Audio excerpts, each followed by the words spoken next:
Councilmember Eisen. Dr. Brown.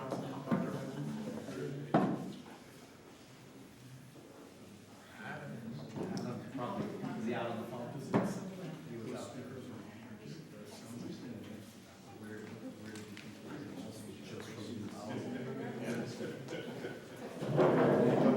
Test.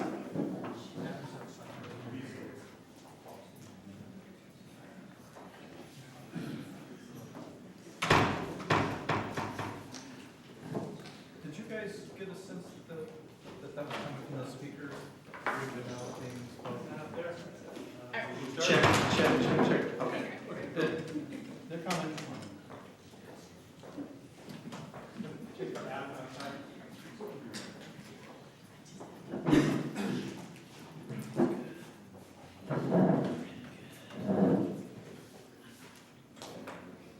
Well, Mr. Mayor, I'll leave it up to you. If you're okay, we can go ahead and start. So, welcome to the public for coming today. We're going to have a public comment portion in a few minutes. We've been meeting with the council this morning and our facilitators from management partners to go over how we work together with the council, how they work together, norms about the council, city manager form of government. It was a very productive morning. We're now going to be shifting to priority setting and accomplishments and priorities from last year, how we're doing, what was left over that we still want to talk about that might have to carry over to be priorities next year. And then, of course, we're going to hear from the public so that the council can have that input as well as they start to form their top priorities for next year. So the facilitators are going to take a little break here and turn it over to staff. I'm going to kick it off, then Matthew's going to go through the listening sessions and the priorities from last year. And as I said, we'll go through a list of things that were left over. Jessica will do that. These are items that, as we joked this morning, they're on the bike rack. There are a variety of items that we've heard since last year, that came up last year, that got left over. They weren't high enough priority. We just wanted to make sure that certain things didn't fall through the cracks. So we'll remind you of those items. There's about 10 of them. and then we'll open it up. So I want to start with some accomplishments from last year. I think it's a really impressive list. So I'm just going to list things off, and it'll be just a little trip down memory lane. So we completed and opened the library. We did a huge repaving project of various streets near the downtown area. We adopted the Parks Master Plan. We started the Coastal Cleanup Program, which was very successful and is even being enhanced. We entered into a lease to open up the historic jail as a museum. The smoking ordinance, we transitioned to set the stage to transition to district elections. There was an election night out event, and there was a summer end music festival. So that's quite a list of accomplishments from last year. By the way, all those happened before I got here. You have noted that you have an outstanding staff, and you do have an outstanding staff, and that was all done before me. I want to make that really clear how much they accomplished last year. And guess what? None of those things were on the priority list. So those are all the things that were routine and the staff did that were not part of the 5 priorities that the council came up with. So we just wanted to put those out there that it was a very successful year. That deserves an applause.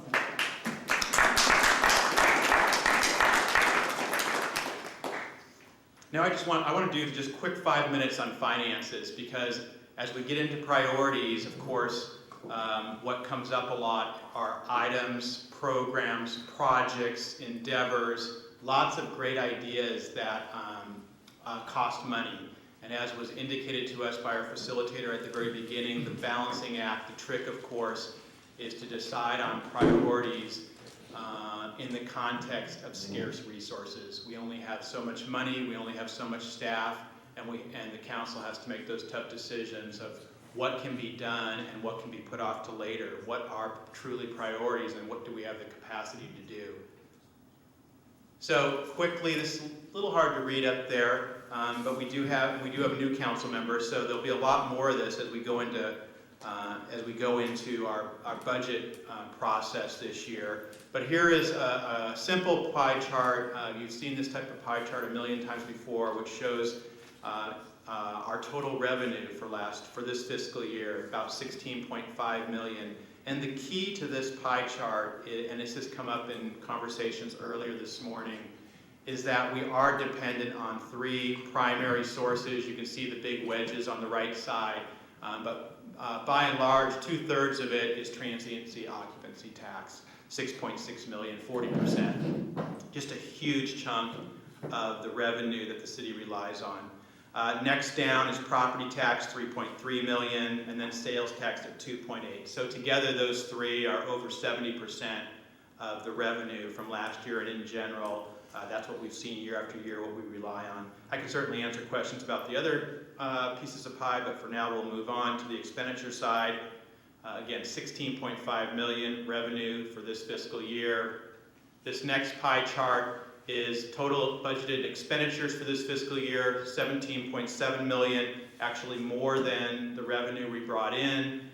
Included in there is capital expenses, and that's one of those variables that we have to grapple with each year as we determine, as we are required to balance the budget and determine what capital projects can proceed and how much money can be put into capital. You can see the capital, if you can't see it, it's on the right side. It's the little wedge of pie it's indicated at 11%. The biggest slice of pie up there on the expenditures, these are by department, if you can't read that, is public safety at about 20%.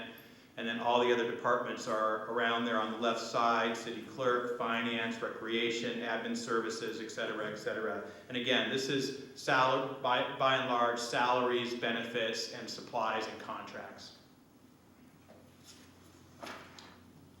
So in each year we do 5-year forecasting, and so what this graph is showing is general fund revenue is the blue line over a 5-year period starting in 2018-2019, and general fund expenditures.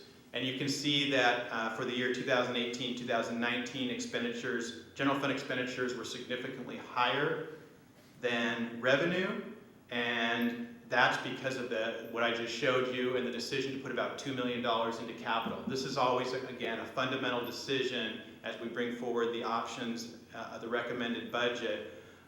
Once all the kind of non-discretionary expenditures are made, what's left over to put in reserves, what's left over to put in capital, what's left over for additional programs that the council sees as priority. So this projection is based on assumptions, based on past experience. We've had 10 years of economic growth, and so there are certain forecasting projections in there for TOT growth, property tax growth, sales tax growth, and similarly there's assumptions put in there for cost of living expenses, for salaries, contracts, and increases in supplies. And you can see, based on this modeling and this 5-year forecast, if things continue the way they've been continuing for the last 10 years, depending on how much we prioritize for capital, they line up pretty good. However,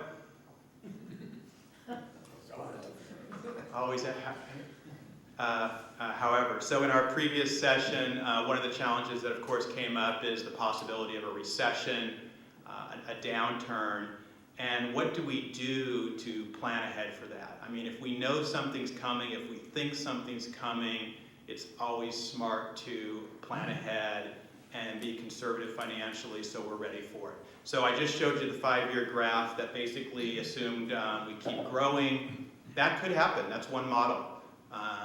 We've been in a sustained period of growth now for over 10 years. The last economic growth, I think, was 10 years. They do seem to be getting longer, but I've heard from a retired city manager, at least his theory is that they are going to get longer, but the recessions are going to get worse. That was his prediction. Whether that's true or not, we'll see. The last one was pretty bad. Hard to imagine that it would be as bad this time around, but it's very predictable that there is going to be some kind of a downturn, we would say. So back to the city's revenues being heavily reliant on tourism. We looked at what happened between 2007 and 2010, and we saw that there was approximately a 12% decrease in TOT, and the combined taxes, the big three, the property, the sales, and the TOT. And so we use that kind of as a basis to maybe predict or change our assumptions about what might happen last year. And then the last bullet point, we are in pretty good shape right now. I think that's the good news. We have a contingency reserve of 30% of our revenues. That's about $5 million. We also have a pension reserve that was established by the council. That was a decision that was made a couple years ago, about $1 million. And so we're in pretty good shape. So then we look at, okay, what could a model look like if there were a recession? And so this is that graph where we start to make different assumptions about what might happen to revenue. And it's hard to read the footnote, but we very conservatively drew up a model where we simply have a 5% reduction in TOT. We wanted to capture and show on the one hand how important TOT is to our base, and also be conservative that the chances that the downturn is as bad as it was 10 years ago, probably not. So we only assumed a 5% downturn, and you can see the problem where you start to get a jaw opening up, where obviously as you get out to years 4 and 5, expenditures, if you make the same assumptions, start to exceed revenue. So this of course is what, as the city manager, I'm supposed to worry about. This is the kind of information I provide just to give some context that we have to be thoughtful and conservative as we start to deciding what we can do and how we should plan for the future. And then this graph is interesting because it shows that, okay, if we can predict or if we can model that revenues might start to decrease, we can also start to make changes regarding some of the discretionary expenses we make.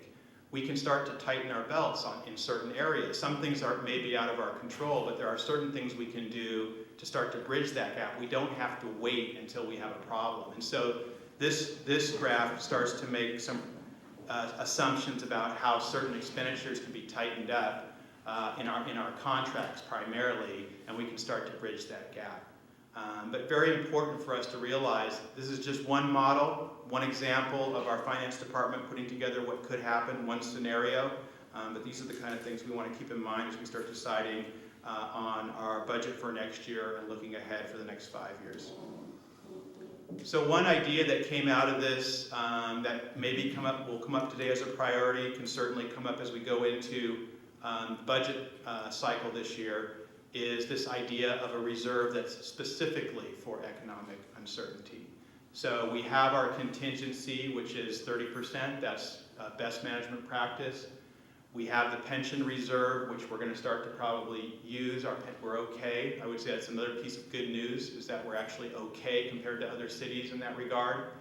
But one idea would be to create another fund where we can, as available, after we work on programs, priorities, capital projects, is there then possibly money left over that we can start to slowly put into this reserve, and then as we go into the downturn, we have that money to rely on. So we're essentially smoothing the process a little bit. Obviously, what we want to avoid, what any organization wants to avoid, as I mentioned, we can start tightening the belt, doing all those kind of things, but it becomes much harder if you have to face the scenario where you have to lay off people. And that's obviously something we want to avoid, and that's what a tool like this does. So the idea as we move forward, we wanted to throw this out, again, just to give some context of what we're going to be looking at when we come in with the budget, is establishing this kind of reserve and setting a goal. We threw out 20%. We would not meet that. We don't have the funds to meet it immediately, but the idea would be that we'd be authorized to transfer unallocated fund balances to this. So this is just a concept that we wanted to bring forward as we go into setting priorities for today. So with that, is there any questions before I turn it over to Matthew to go over all the priorities from last year? Any questions? Do you want comments? Sure. Questions and or comments? Yeah, my comment would be, Microphone.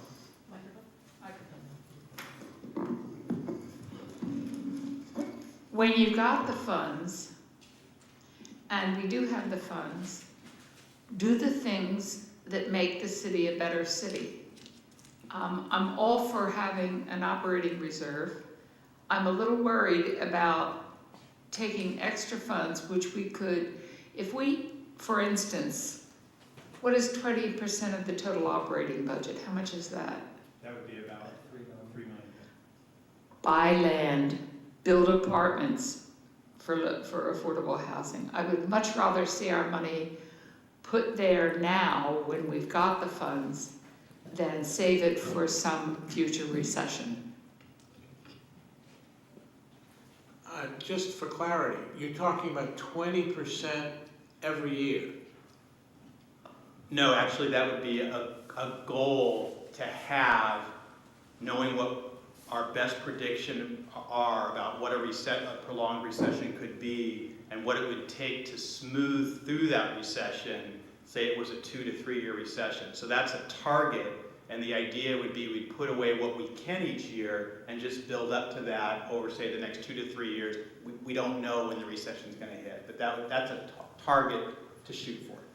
As Emily Lutella would say, that's very different. I think that makes some sense. Thank you. Yes, thanks for that question, so I can clarify. I just have a comment too about Councilmember Penrose's statement. So, yeah, I think it's threading the needle about providing services, but also providing for a rainy day. The thing about spending, say, taking that $3 million and building a park is that park has more than just construction costs. So it has maintenance costs.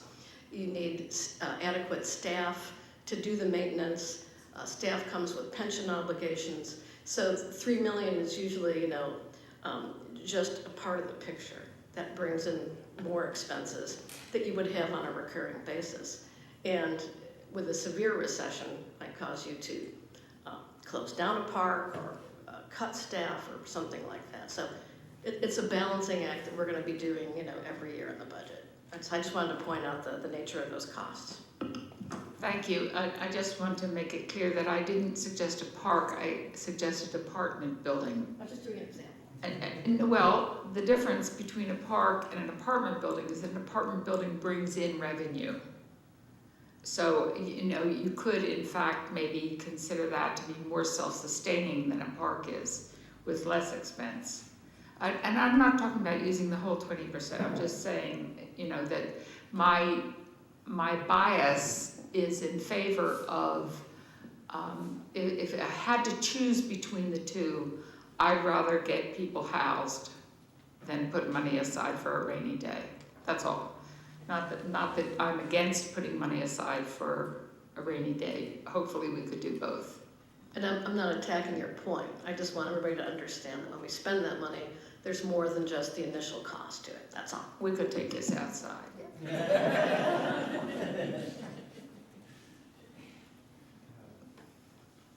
Quick question, could you help distinguish just a little more between defining a contingency reserve? Because there's rainy day, then I'm hearing contingency reserve and economic uncertainty reserve, just the interplay of those. Sure.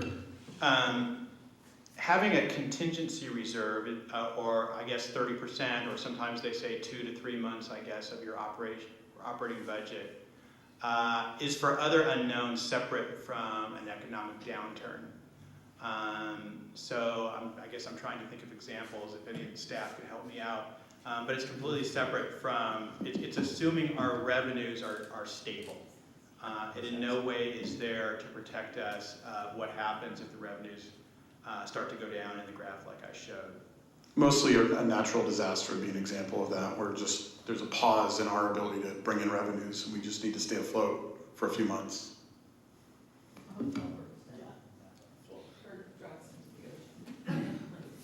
Something really bad. So with that, I'll turn it over to Matthew, and we're going to start to get into the priority setting portion of the workshop today. Thank you, Bob.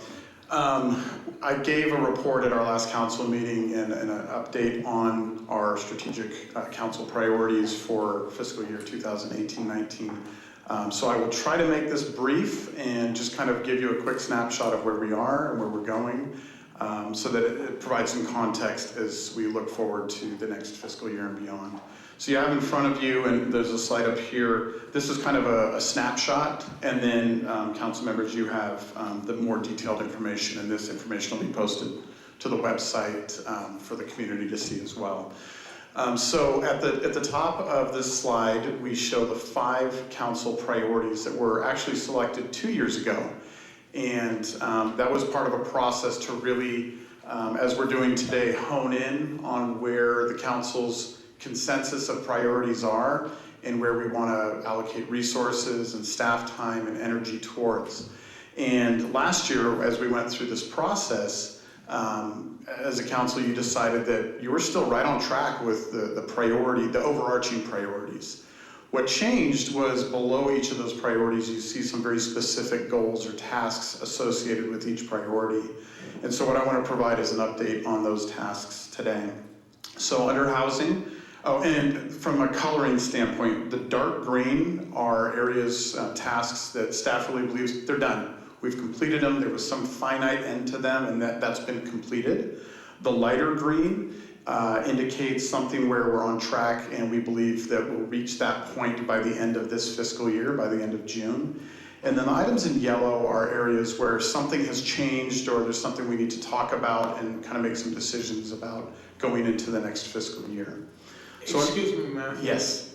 The considered community park siting is in dark green. Is that, I'm confused. I didn't think we were anywhere along the line there.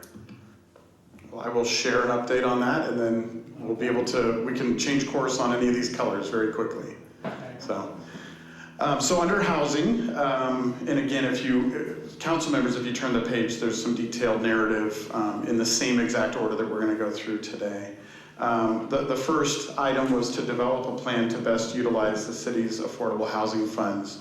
And although we haven't made a ton of progress on that item this year, there's been a couple of discussions, and I think the most important thing is that community development is working on hiring, and we're very close within the next couple of days, hiring a part-time consultant that is an expert on affordable housing and housing issues in San Mateo County. And that individual has expertise on funding affordable housing and using affordable housing funds. And so we believe that that'll be one of the first tasks that they'll take on and be able to develop that plan and bring it to you before the end of this fiscal year. And hopefully it's something that can be adopted and we can roll right into in the next fiscal year, the use of those affordable housing funds that we have. The second item was to continue efforts to encourage ADUs and mixed-use rezoning. Obviously, you've got your ADU ordinance that you adopted in October of this year, and we've had a lot of great progress. We've actually have 11 proposals that are in the works right now actively with our community development department.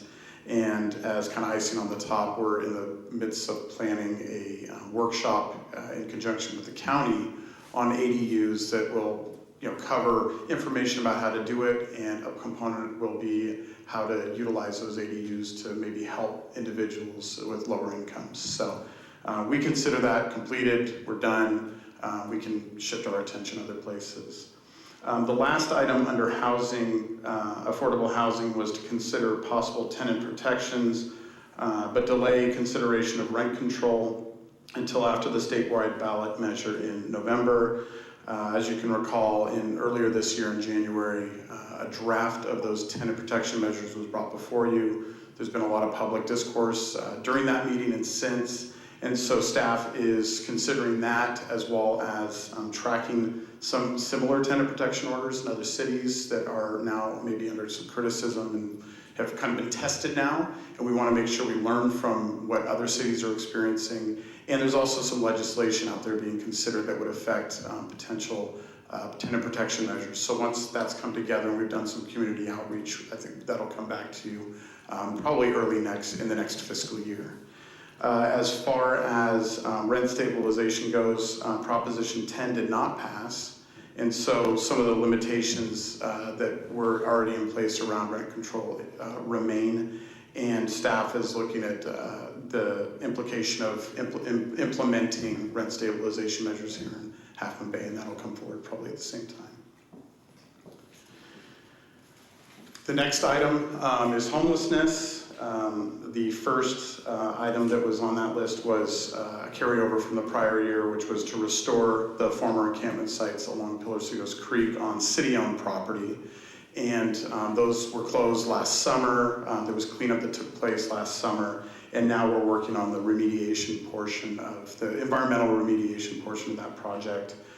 We now have our environmental remediation plan from HT Harvey. We've already begun implementation of that.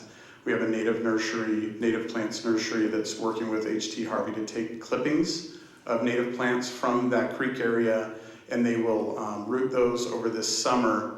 And then in the fall, we will actually go in and do some soil decompaction, remove non-native plants, and then any of the remaining debris that we couldn't remove without permits prior, we'll have the permits at this point to do that. So there's some permitting involved as well with this part of the project. And then ultimately those native plants will be replanted, and there'll be 3 years of monitoring to make sure that they're recovering. And as we've noted recently, we've actually applied for a grant from the state through the Prop 68 program to help pay for some of the costs of that remediation. This was a project that was right in line with that. We actually got an update from our grants firm, Townsend Public Affairs, that they've had so many applications at the state level that they're pushing back the selection process by about a month. We thought we'd know by now if we were kind of moving forward. We're about a month out from hearings, so we'll keep you posted on that. Is there a question? Yeah, when you talk about restoring native plants, do we have some leeway in deciding which plants to plant? I think one of the issues that I have with the current plants that exist along Pillar-Cedars Creek in many places is that you can't see the creek for the plants. And so if we have some discretion, I'd like to know what choices we were talking about. The selection of the plant palette is pretty limited by the riparian habitat that's there. I think more importantly though, combined with the restoration of material is the removal of Cape Ivy. And the Cape Ivy is what's creating much of the veil and the lack of visibility. And so that's part of this as well, is to remove the Cape Ivy. And that'll provide a lot more visibility down through and into the riparian area. Things like willow trees, don't they overgrow and you get lots of little baby willow trees, and then there are willow trees growing in the creek? And I mean, certain species are better than others, obviously. And so There are, we can certainly talk offline. The plan calls for a very specific mix of materials. Willows were not a major piece of that because these are up on the bank area, away from the water area. So we're not talking about a significant number of creating a whole willow area in those anyway. So we can talk about that. There are berries, there are some of the natural berries and some of the other materials that are around there, but again, keeping with what was there and what exists today. I just want to add so that willows are very important in the riparian habitat. They provide shade, which cools the water, which helps fish. So Pillar-Cedars Creek is an anadromous fish habitat.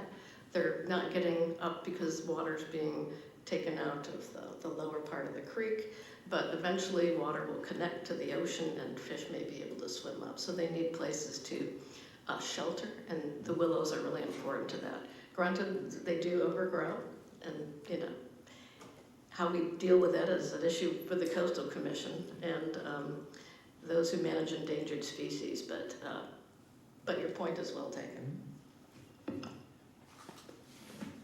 So on that item, we don't foresee that being completed this fiscal year, but we're targeting by the end of this calendar year, Q2 of the next fiscal year, and that will be wrapped up.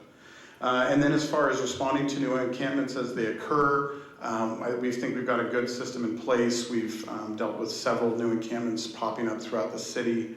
Obviously of note is that stretch of Pillar-Cedars Creek between the Highway 1 bridge and Main Street. And we're working with Caltrans, who owns and operates that area underneath the bridge, as well as the private property owners along the creek. And actually, action is being prepared to be taken over the next month or two. So we expect some major movement on that over the next couple of months. And then we'll just continue to keep an eye out. We have great allies in the community that keep an eye and ear out, and they're really just looking out for individuals' best interests, and it allows us to go out and connect with individuals and help them get into a better situation. And then the last one was to rely on county and nonprofit organizations to provide services, and that kind of is in conjunction with this responding to new encampments as they occur. We've got a great network now in relationships with the county and with the nonprofit agencies here on the coast that work with the homeless. And I think a good system in place for really providing that compassionate approach and making sure that as we come across individuals that are experiencing homelessness, that they're treated with dignity, and we really help identify the barriers specific to them that need to be overcome and help them overcome them. I think of note in this area, we got word yesterday that the county's preparing to move forward with the HEAP funding, which is the homeless funding that's coming from the state and will, in this area, be distributed by the county. They'll be releasing an RFP in the next month or two. And there's a couple of items on that list that we think might be a good fit for Half Moon Bay, so staff is monitoring that really closely and expects to probably submit at least one application for some of that funding. Matthew, can you elaborate a little bit about what sort of project staff is considering? Sure, so the HEAP funding, they've got it split into two areas. One is really for service providers. The city would not, when you're talking about providing direct services, funding staffing or programming within homeless shelters, that's not what we do. But there is some money there for additional outreach, it looks like. And then the one that's of note to me is there's potentially a funding opportunity to help fund either transitional housing or permanent supportive housing facilities. And we know that there's some opportunities out there, some projects in the works right now that this might be a great way for the city to help contribute by leveraging some of those funds. So that's what we're looking at. Thank you. All right, the third item is cannabis, and as you can see, we consider this item done for now. Obviously, this is an issue that will come up in the future again, but all the work that was requested by the council over the past year around commercial cannabis was completed. And as you know, in November, Measure GG, which was the nursery cultivation ordinance, was adopted, and we had our first kind of pre-submittal for a potential application come in last week. And so staff is working with an operator to help them figure out what they need to get in line to submit a full application. And also Measure AA, which was the cannabis tax, was passed by the voters. And so as any of those nurseries come online, we'll have a mechanism for taxing them, and we're working with vendors to identify the best approach to taxing out-of-town deliveries that are coming in, licensed deliveries coming from other jurisdictions. So this is an item we consider done, and we're able to move forward. The next item is short-term rentals, continue efforts to maximize TOT collections. We've had, I think, good success in really bringing properties compliance. We have a 71% compliance rate at this point with just 5 properties that we're still working with to bring into compliance that we're aware of. That's been a collaboration between city staff and our contractor HDL. And at our last meeting, you all approved a contract with Airbnb for direct collections, which we're not sure what the impacts will be. It may mean more revenue. It may mean that there are individuals out there that still were not in compliance that we weren't aware of, and we could get more revenue from that. But it certainly gives us a good peace of mind that most of these short-term rental providers are going to be paying their fair share. And then we'll continue to pursue other programs out there that maybe don't use Airbnb as their booking provider. And then bringing forward Planning Commission recommendations. Additional outreach is really necessary before staff can really prepare a draft ordinance to update our current rules around short-term rentals. And that's the same staff that are obviously working on a lot of other things like the local coastal plan updates and tenant protection ordinance. And so we see this as something that will be continue to be on the plate for staff, but need to happen after some of these other bigger projects are completed. So we've targeted the end of next fiscal year to get that done. And it may happen sooner. It just depends on staff workload, and we feel like we're operating okay now. It's just in the long term, we want to make sure our ordinance is updated properly. And then the final priority is around the Parks Master Plan. The first item was to initiate needed improvements to existing park facilities and complete at least one improvement project for each existing park. Several improvements have been already completed this year. There were electrical and lighting improvements at Carter Park, as well as council directed, extensive work towards a redevelopment and kind of revisioning of Carter Park, and you recently approved a contract with our architect to help us really bring that plan to fruition. We are in the design phase, and preparing to install some new restrooms at Ocean View Park. Staff held a citywide staff work day and did some great work at Oak Avenue Park. And then that was followed up by the installation of a new patio and barbecues at Oak Avenue Park. And this tomorrow night at our Recreation Commission meeting, there will actually be a workshop on improvements at Frenchman's Creek Park around playground equipment. So things are moving forward on those. And then, of course, the Poplar Gateways plan and work on the Poplar Beach vertical access improvements is moving forward. There's other projects that will be completed before the end of this fiscal year, but I think we've really programmed in with Public Works a way to use the Parks Master Plan as a guide for what needs to happen at each of our parks, and they'll make incremental improvements at those parks, for the foreseeable future. And then as you decide to dedicate additional funds towards major projects like what we're doing at Carter Park, we'll continue to implement the Parks Master Plan. The second item is to consider community park siting after the master plan is approved. This is the item that Harvey brought up. The Parks Master Plan was adopted in February, and the draft development chapter of the local coastal plan update, which was released in December, includes potential sites for community park consistent with that plan. So from that standpoint, we're finished. Obviously, the council is going to need to have some discussions about those specific sites as opportunities arise. You betcha. So with that, I think this is just a great snapshot of the work that we've been able to complete on the priorities. About 80% of those tasks have been completed or will be completed by the end of this fiscal year, and we have a good plan for completing the other items. So I think we're really, this approach, this very focused approach has really reaped some great fruit, and it helps staff to know where to dedicate time and energy. So we appreciate the focus that comes from this. Any questions?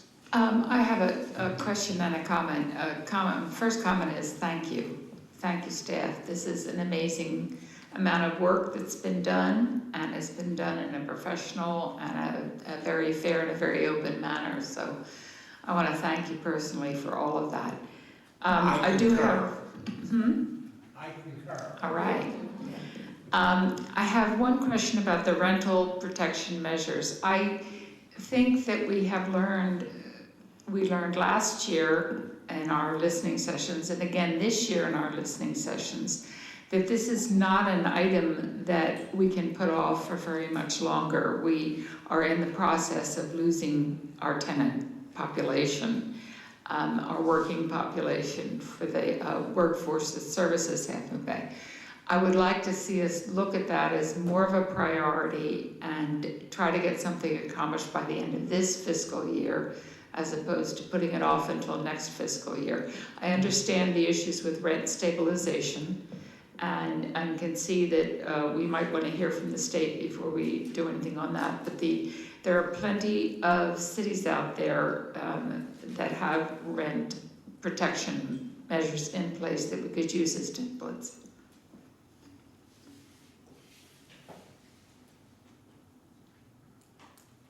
Let me just chime in on that one. So Just a point of order. Yeah. So is there another item on the agenda where we're going to discuss moving forward on priorities rather than Yes. putting those out there now? Yes. That makes sense.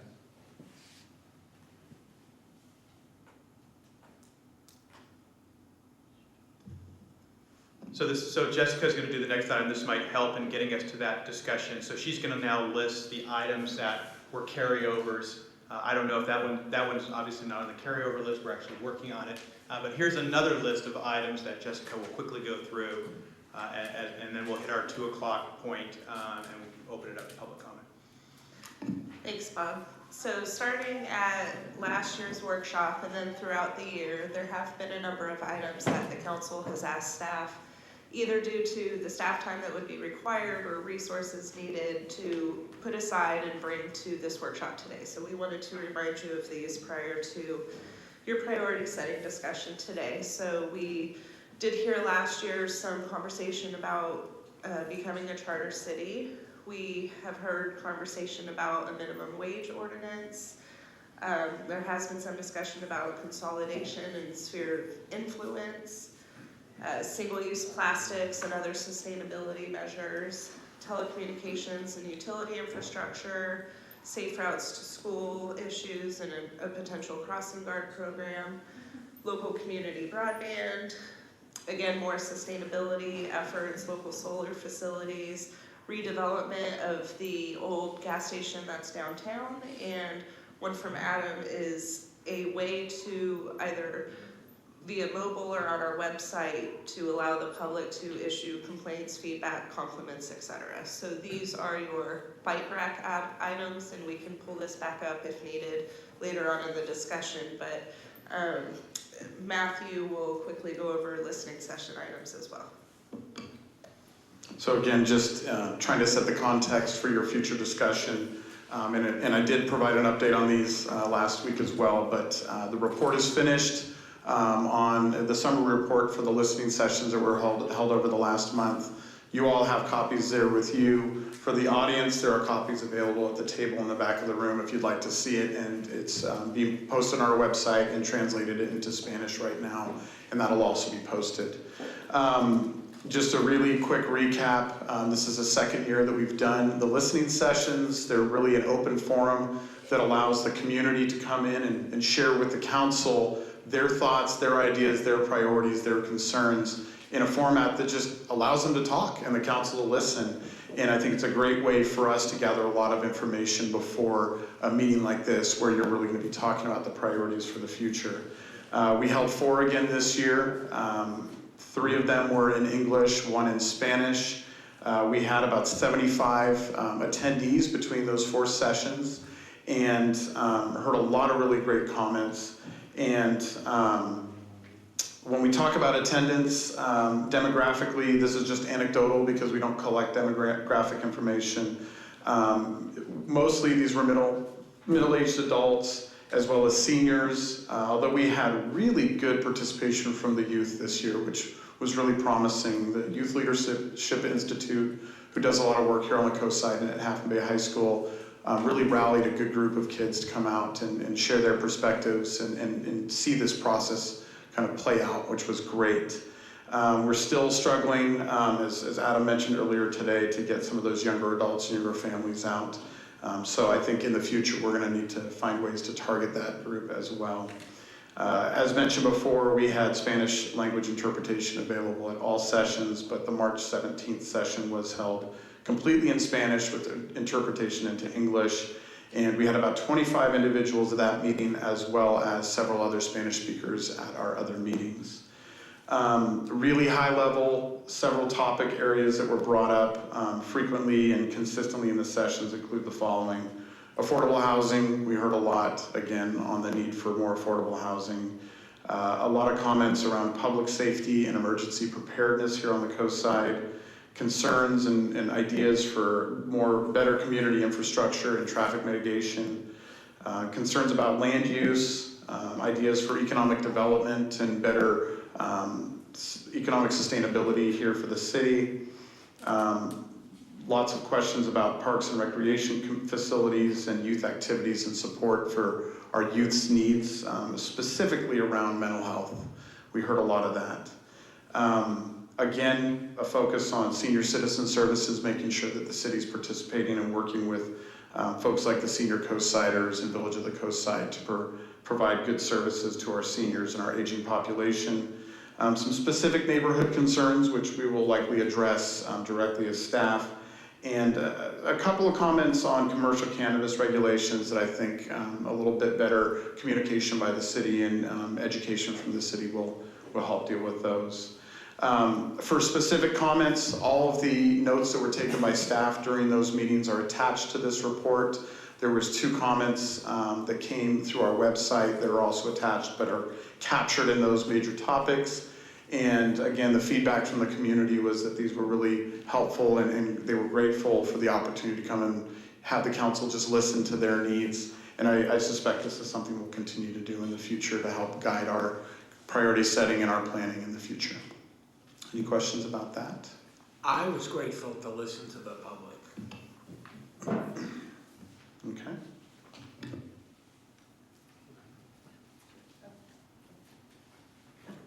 So I have 2 speaker cards now. If there's anyone else in the public that does want to address the council, if you could go ahead and fill out a blue card and bring it to me, that would be great.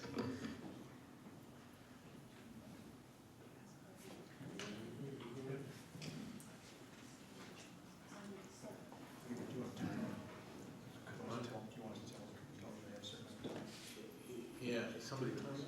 Yeah.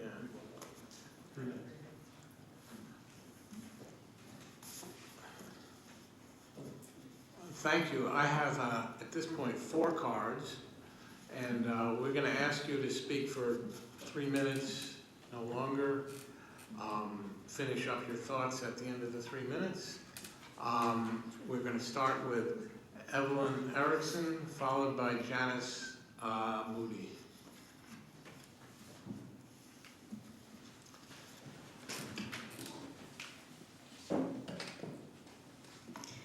Good afternoon. Thank you for the privilege of speaking here today. My name is Evelyn Arce Erickson, and I come here not as a commissioner of the Parks and Recreation, but as a resident of Half Moon Bay. This is the 3rd time I'm speaking before the City Council. The first time I came to speak, I spoke about the passion for growing food that started at my agriculture high school program in Queens, New York. Yes, I went to Queens. And it led me to be an ag teacher where I taught for 7 years at a high school. The second time I came here to speak, I spoke about how I spent weeks connecting with residents and not-for-profits and businesses all throughout Half Moon Bay. And they shared with me their support and their excitedness about a community garden. Along the way, I had met 3 friends that I brought that day. One is Loretta, who designed and managed the Pacifica Gardens. Joe, who lived in Half Moon Bay since 1977 and is a master gardener. And a local neighbor who wants to volunteer. I also spoke about how a community garden is not just about access to food or community engagement, it's about food security. And I also quoted the fireman chief of Half Moon Bay, who said, "It is a wise idea." Well, this time I come to share my vision. I've been thinking about what does Half Moon Bay stand for, and where potentially can be the best place to showcase who we are. And in looking at the beautiful property of the Johnson House and reading about how it is Half Moon Bay's White House, I realized how powerful it would be if we followed the same example of Michelle Obama, someone I truly admire and respect. And if we built this new and beautiful community garden by our White House, so that the world can see what we value and what we stand for. As a historical site, we can highlight heirlooms from the 18th century, and also grow plants that our native people here in Half Moon Bay grew, the Ohlone people. I think it's the perfect place to honor them. We are not just a regular town. Half Moon Bay is special. And I do believe this community garden can become the symbol of unity, community, health, and sustainability. People of all ages and races come together, work together, build and harvest organic, healthy food for all. The Pacifica Community Garden donates half of its 5,000 pounds of fruits and vegetables to its food bank. We can do the same. And I actually took time to go and speak with Keith at Coastside Hope. None of that food is organic. Now I know that the Johnson House does not have a well, so I do ask that the city approve $60,000 towards building a well and some supplies to build the garden. I will be actively fundraising for the soil, the wood, the seeds from farmers and businesses to help in this endeavor. And I have heard favorably from several businesses. I should also mention at the last Parks and Recreation Commission retreat, the community garden did reach the priority list. And finally, a new friend of mine, Fiona, could not be here since she works till 4 o'clock. She asked me to read a message, so I'm gonna read this message on her behalf. Hi, my name is Fiona Benjamin, and I am a native Coastsider and an educator. I work at the Cabrillo School District. I share Eva's dream for Half Moon Bay Community Gardens because of the positive benefits I've seen as a result of a similar project in Pacifica. The Pacifica Community Garden builds a tremendous sense of community while volunteers of all ages work together to grow food for their neighbors. Over the 10 years I've watched skills shared, mentoring take place, and how the community gains access to healthy food, all while preserving a beautiful open space for nature and for people to gather. Half Moon Bay absolutely deserves to have all of these same benefits and is poised to do so because of the strong agriculture heritage, the passionate community members, and the abundant open space. The community garden has been a topic that has risen up in these sessions for years now, and I think it's time for us to make this a reality. Thank you. Thank you, Evelyn. Janice Moody, followed by Mike Ferreira. Hello. I happen to be also a Coastside native, as Fiona was mentioned. I've been here almost all of my 65 years. Come from a horticultural background, McKeon Nursery that still exists just south of Cameron's Pub. Grew up there for a long time and then on to Pescadero.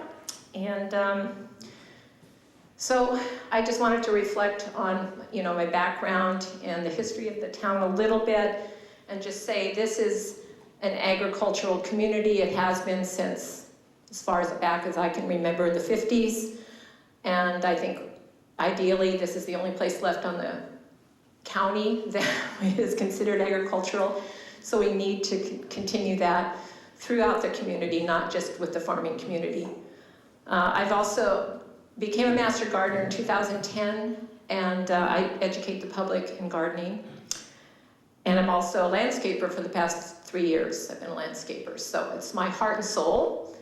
And I wish to share that spirit with everyone. And in this age of political unrest, I think finding some cohesion in the community, some common ground in the community is just essential to bring us together.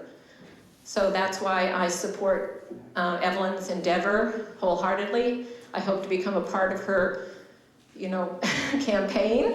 And see if there's anything else I missed. I think that's pretty much it. Besides, everyone else already knows the benefits of gardening. Green space, we're all gravitated towards green space by nature. It's not only, for our mental health, but our physical health and nutrition, because I'm also a registered dietitian, so I had to throw that in, of course. It's always more nutritious to get your food right from the ground, and it's more sustainable. You don't have to truck it distances. So that's it in a nutshell, I think. Thank you. Thank you, Janice. Mike Ferreira, followed by Roy Salome. Good afternoon, Mayor Rohrbach, council members. I'm going to depart from my usual spiel a little bit to second what I've heard from the two speakers before me. That's a great site for an historical garden, and I know that Lenny Roberts has actually found a poem that lists the plants that were grown there. And so that would be a really nice thing to get started. Now, I'm glad these folks came down to speak to you about that. Now, to a different topic, a Stanford professor once told me that the only reason that San Francisco Creek, on the other side of the hill, is in such a natural state, whereas all the others have been concrete lined, is because there are so many government agencies involved that nothing can get done. And it's kind of true. We have a little bit of a similar situation here on the coast side at Surfers Beach. You've got Half Moon Bay with the cherry stem. You've got the county on the other side. It's in the Caltrans alignment. It's got the Coastal Commission. It's got USGS. It's got all kinds of stuff that I could probably find more. And we're having fatalities there. And in addition to fatalities, it's a huge jam every weekend. And it's one of those things that's very difficult to resolve. For one thing, everything is messed up there. You've got no parking on the ocean side, which is in proximity to the coastal trail, and et cetera, et cetera. And you have parking on the inland side. So you have all this pedestrian traffic crossing the road, and people die as a result, and traffic gets jammed every weekend, and especially this last weekend. And so, of course, Half Moon Bay is not alone in this. There are a number of agencies, but it would be really good to get something started. And I'm not aware of anything having been started to try to resolve that situation up there. And in the meantime, we have fatalities. And normally, fatalities really get us to do things. For instance, Frenchman's Creek. 15 years ago, they put in the lights there because of fatalities. And that was just a matter of Half Moon Bay and Caltrans agreeing to do this. Of course, it's been 15 years since Caltrans promised they'd come back and do a full intersection there that wouldn't jam traffic, but that's a separate matter. Nonetheless, I just thought I would offer that I know you can't completely finish the Surfers Beach mess in this year or even in any of your term because of the nature of the thing, but I would just recommend that we get something started where there's a discussion about trying to fix the problem. Thank you. Thank you, Mike. Roy Salumi, followed by Chad Hooker. Hello, Roy Salumi. Perhaps it's because it's tax season, I'm thinking about numbers for some strange reason. The 20% reserve, I like the goal, but I'm not sure exactly how it would be calculated, so I'm just going to throw out a couple of comments and ideas. Is it averaged over how many years? I don't know. Is it 10 years? Does it include the good times and the bad times?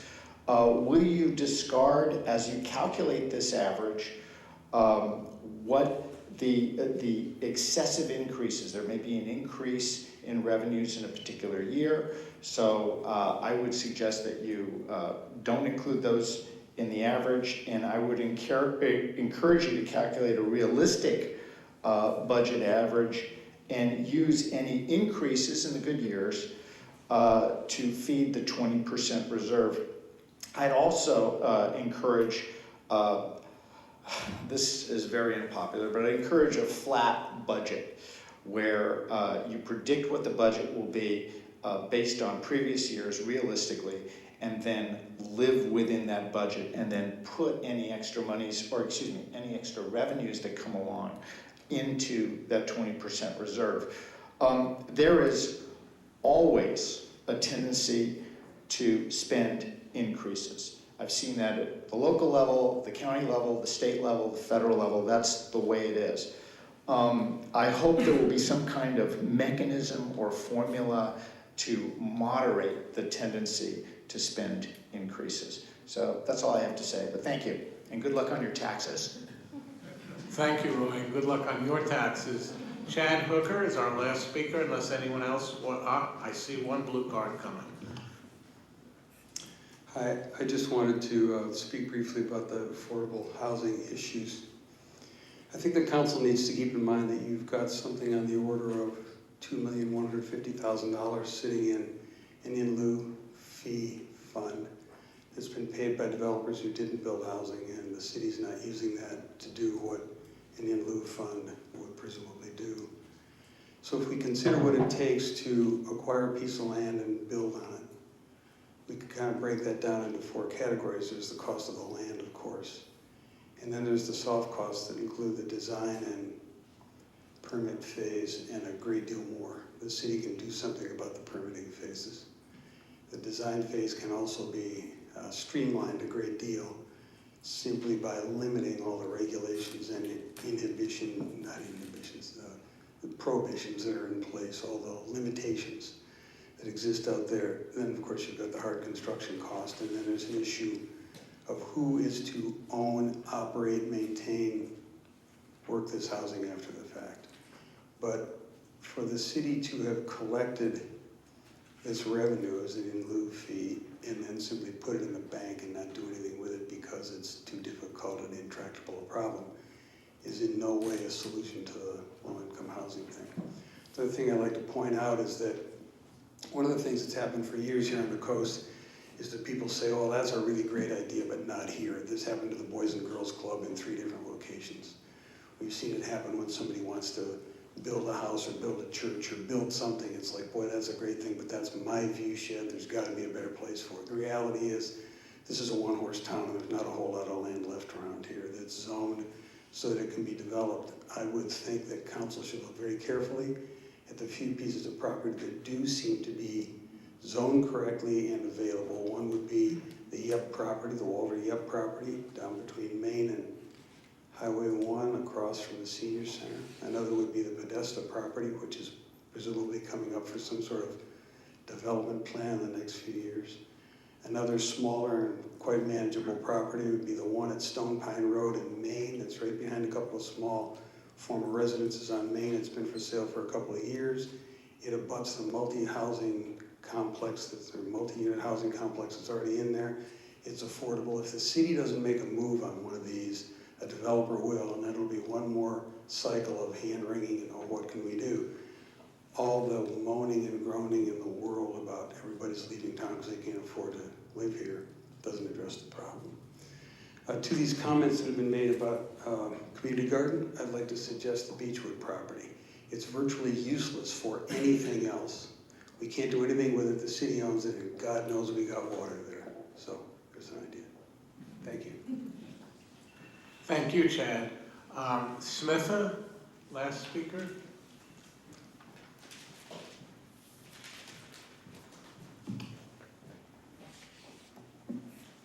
Good afternoon, City Council members and members of the Half Moon Bay community.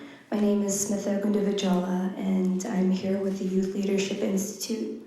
The Youth Leadership Institute works with communities all over San Mateo County, including Half Moon Bay. We've been working with students at Half Moon Bay High School, as well as with students at Pilarcitos Alternative School. And one of the really big emerging themes in those conversations is not only our concern about cannabis and Measure GG's impacts on young people based on its current language, but also the role of mental health in this whole issue. Half Moon Bay High School students have communicated to me that although there are many efforts to reach students with mental health services, these services are not necessarily either well marketed, paired with stigma reduction in education, or culturally competent services.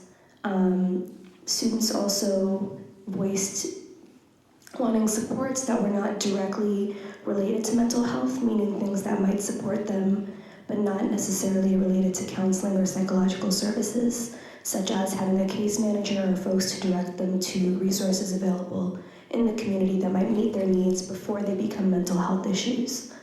I know that some of this is up to the schools' decisions, the Korea Unified School District, but I also wanted to talk to you all about the need for public, free or low-cost, confidential resources that are available to youth that are not necessarily available through their parents' insurance. One of the generational challenges that young people in Half Moon Bay, especially Latino young people, experience is not necessarily having a cultural understanding about what mental health is in their families, and that lack of an understanding and that lack of a conversation sometimes prevent them from seeking out services and resources that are already available. So I just wanted to highlight those factors in connection with the larger issue of cannabis use and substance use in Half Moon Bay, and thinking about the trends in substance use that might emerge if we have cannabis cultivation happening in Half Moon Bay. Data from San Mateo County shows that when there are cannabis growing operations in a city, that it normalizes substance use among adolescents. So I just wanted to uplift all of the environmental factors that could surround a young person's decision to use cannabis, as well as some of the community concerns that might be connected to that. Thank you. Thank you, Smitha. Is anyone else interested in talking? Okay. You need to fill out a blue card at the end of the day. My name is Greg.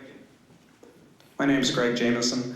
I wanted to talk briefly about the affordable housing, and there has been some discussion about if we can create some units that the people that work in Half Moon Bay would have first opportunity to work or live in these units, and I'm hoping that you guys are looking into some mechanism that we can create that. So that would be interesting. It helps me on something I'm looking at doing. Thank you. Thank you, Greg. Last chance, somebody wants to address the council today. I have one more thing to say. Okay, Chad, do it quickly, please. Thank you, Mr. Mayor. I would like to comment that this format for meetings works much better than the way you usually work a city council meeting. Typically, at city council meetings, what the public sees is what council's seeing right now. And people are addressing the council with an ability to see the screen. Finally, it was over there for years, but that's been moved around. But it would be really nice if when people are addressing the council, they could also be addressing the public. So I think this room is big enough that it can be configured properly. There's not a reason for council to sit here at the front with the microphone right in front of you. Maybe you put the microphone over there. Anyway, nice job here. Also, just one more thing on the ADU thing. I think the modifications to the additional dwelling unit code have been stupendous. I think people in this town are afraid of the permit process because it was so arduous for so long. I would recommend that the city take out a full-page ad and have them be a review, sequential weeks or once a month for a period of time. Let people know what the ordinance is, that you're encouraging them to come forward, that you want them to build these units, that they're not going to open some kind of a can of worms if they walk into City Hall and say, this is my address, what can I do? Encourage people to build ADUs, because that'll help. Thank you. Thank you, Chad.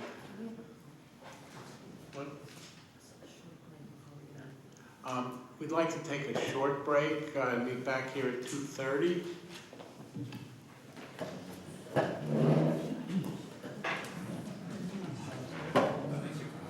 Back to the dais. We're going to turn it now back over to our facilitator, Rod, and we're going to go into putting priorities up on the board so we can start prioritizing. Moving toward a crescendo there. Thank you, public, for your comments, very educated and erudite. Council, as we mentioned at the outset, this is an annual exercise that top city councils across the state and nation do in order to recognize that you have way too many community needs for your particular resources. Your staffing resources, your budget, your equipment, and so forth. So you have to make choices. And those cities and counties that make very clear determinations of what's most important, thank you very much, Matthew, are the ones that actually get traction. They're the ones that knock stuff off the list. Now, you've had an impressive report here of tremendous goal attainment in the last year. And you also had about 6 major priorities last year, so you're already practicing this prioritization, which is key to civic progress.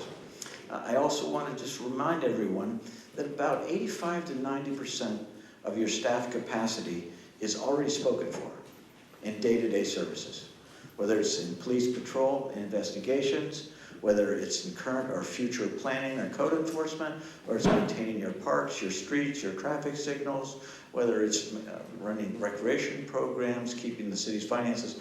90% of the staff time is already spoken for day-to-day services that your residents and businesses expect and deserve.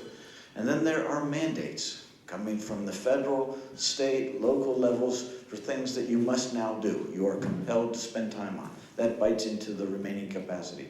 So what you're prioritizing is the remainder, and that's important to keep in mind.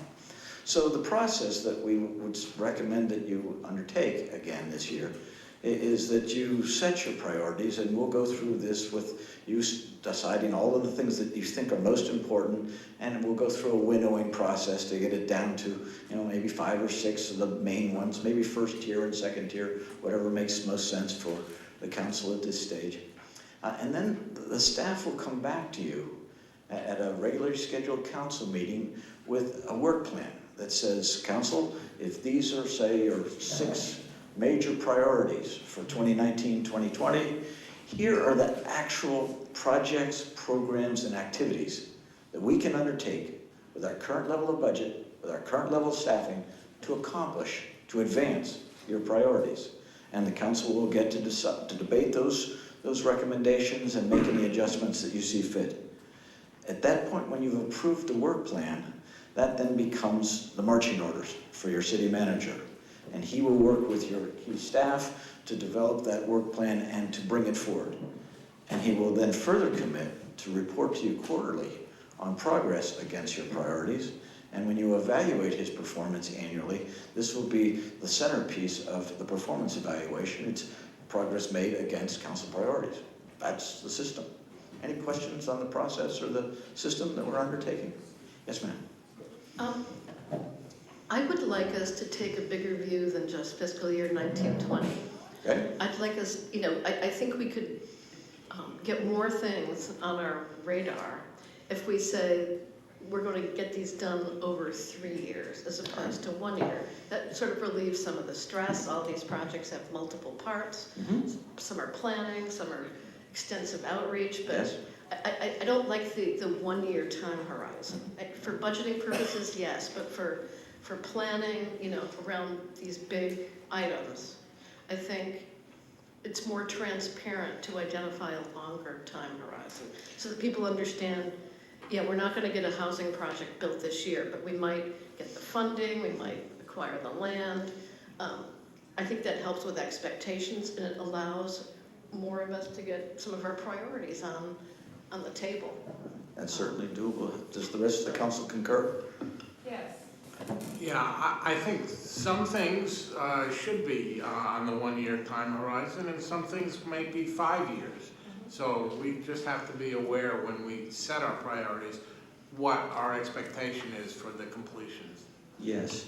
And I'm sorry.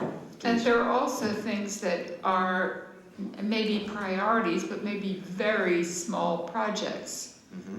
So, that's something staff will have to tell us, explain to us whether it's a small project or not. But the problem with limiting it to 5 items means, well, what about those small things that you want to talk about? So I'd like some room for that as well. Certainly. Let me speak to both concerns. The first, taking a little longer term view, is perfectly acceptable and works very well. When the staff returns to you with the work plan, they'll be indicating what activities and projects they can undertake in year 1 and year 2, so that you and the community have a clearer idea of what you can actually expect and hold the staff accountable to do in that discrete period. And then secondly, as you set your priorities, you might want to set them high enough that it could incorporate some of those smaller discrete projects that could be done in a half a year or a year, and it'd be part and parcel of such priorities. Part of the magic here is setting them not too high and not too low.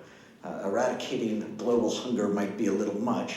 On the other hand, repainting the crosswalk at 4th and Main might be a little narrow. So you want to find something in between that gives enough room to make real progress. Staff will then come back to you and tell you what they can do to achieve those priorities. Does that make sense? Yes. Okay, all right. Any questions there? All right.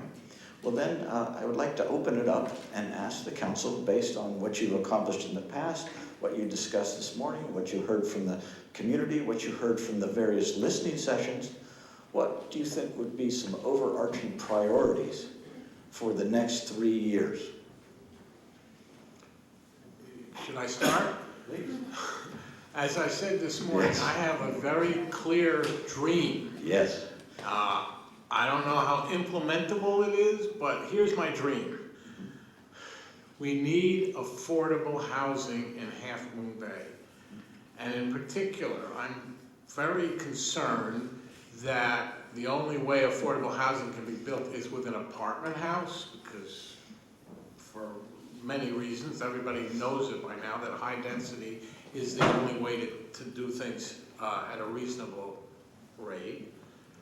And this affordable housing, in my dream, would be 50 or 60 units. It would be restricted to low and extremely low income, because those are the people who really need it the most. We've heard that from many of the listening sessions. These are people who work in our hotels, our restaurants, farm workers. And the real kicker is, in my dream, this affordable housing would be restricted to people who live or work on the coastside. All right. And I understand all the difficulties about doing that, but that's my dream. And now I set the policy, let the staff implement it.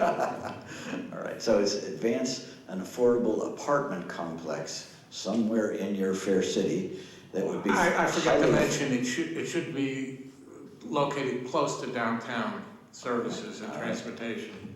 In or around the downtown for very affordable or highly affordable units focused on those that live and work on the coast. Correct? Okay. So that's a clear overarching priority for the mayor. Who else would offer a priority? Yes, ma'am. Do we get multiple rounds? We do. Okay. Did you want to? Yeah, my dream would be similar to Mayor Barbach's dream, but it would take a different form, and that would be a mixed neighborhood with smaller units, duplexes, triplexes, and possibly quadruplexes of extremely low income and moderate income, so that we do not end up, I hate this word, but ghettoizing our poor. I would prefer to see them integrated into the community in a way that our communities, our neighborhoods, which include people of mixed income. All right, so this is a more distributed approach, right? So single duplexes, triplexes spread throughout the community at affordable levels. It doesn't have to be spread throughout the community. It can be a single neighborhood with mixed use. Okay, mixed use. But smaller units. Smaller units. Even though they're more expensive. Okay, thank you. Can I ask you a question? Does that include kind of neighborhood retail, or is it specifically housing? When you say mixed use? Now, ideally, it would include neighborhood retail. Okay, retail, commercial, and housing. Very good. Yes, Councilmember. So I'd like us to work on our sustainability. Mm-hmm. And two things I'd like to see on the horizon for 3 years would be a plan to have City facilities, 100% renewable, within 3 to 5 years. I'd like to see a community garden. I'm a big fan of the community garden concept, especially an organic garden. And I think it actually addresses a lot of community issues. I think it addresses diversity. I think it addresses food security. It's a way for us to come together as a community and do something that's healthy and wholesome and that creates. So I'm totally a big fan of that, and I'd like us to start taking steps to achieve that. And so that's the sustainability piece. I agree on the housing. I won't say any more about that. I do think that we have to do something about the commute traffic, and I'd like us to work on a park and ride to start. We used to have one, we don't have one. And then lastly, I think we have to do something about plastics, especially since the recycling is pretty much over for the time being. So I think we're going to have to start getting a handle on that. And I was at a hearing yesterday in Sacramento about a bill, AB 1080, that's going to address producer responsibility as well as content. It's very aggressive. And the comment was made there that California communities are spending $420 million a year picking up plastic litter. That's an incredible expense.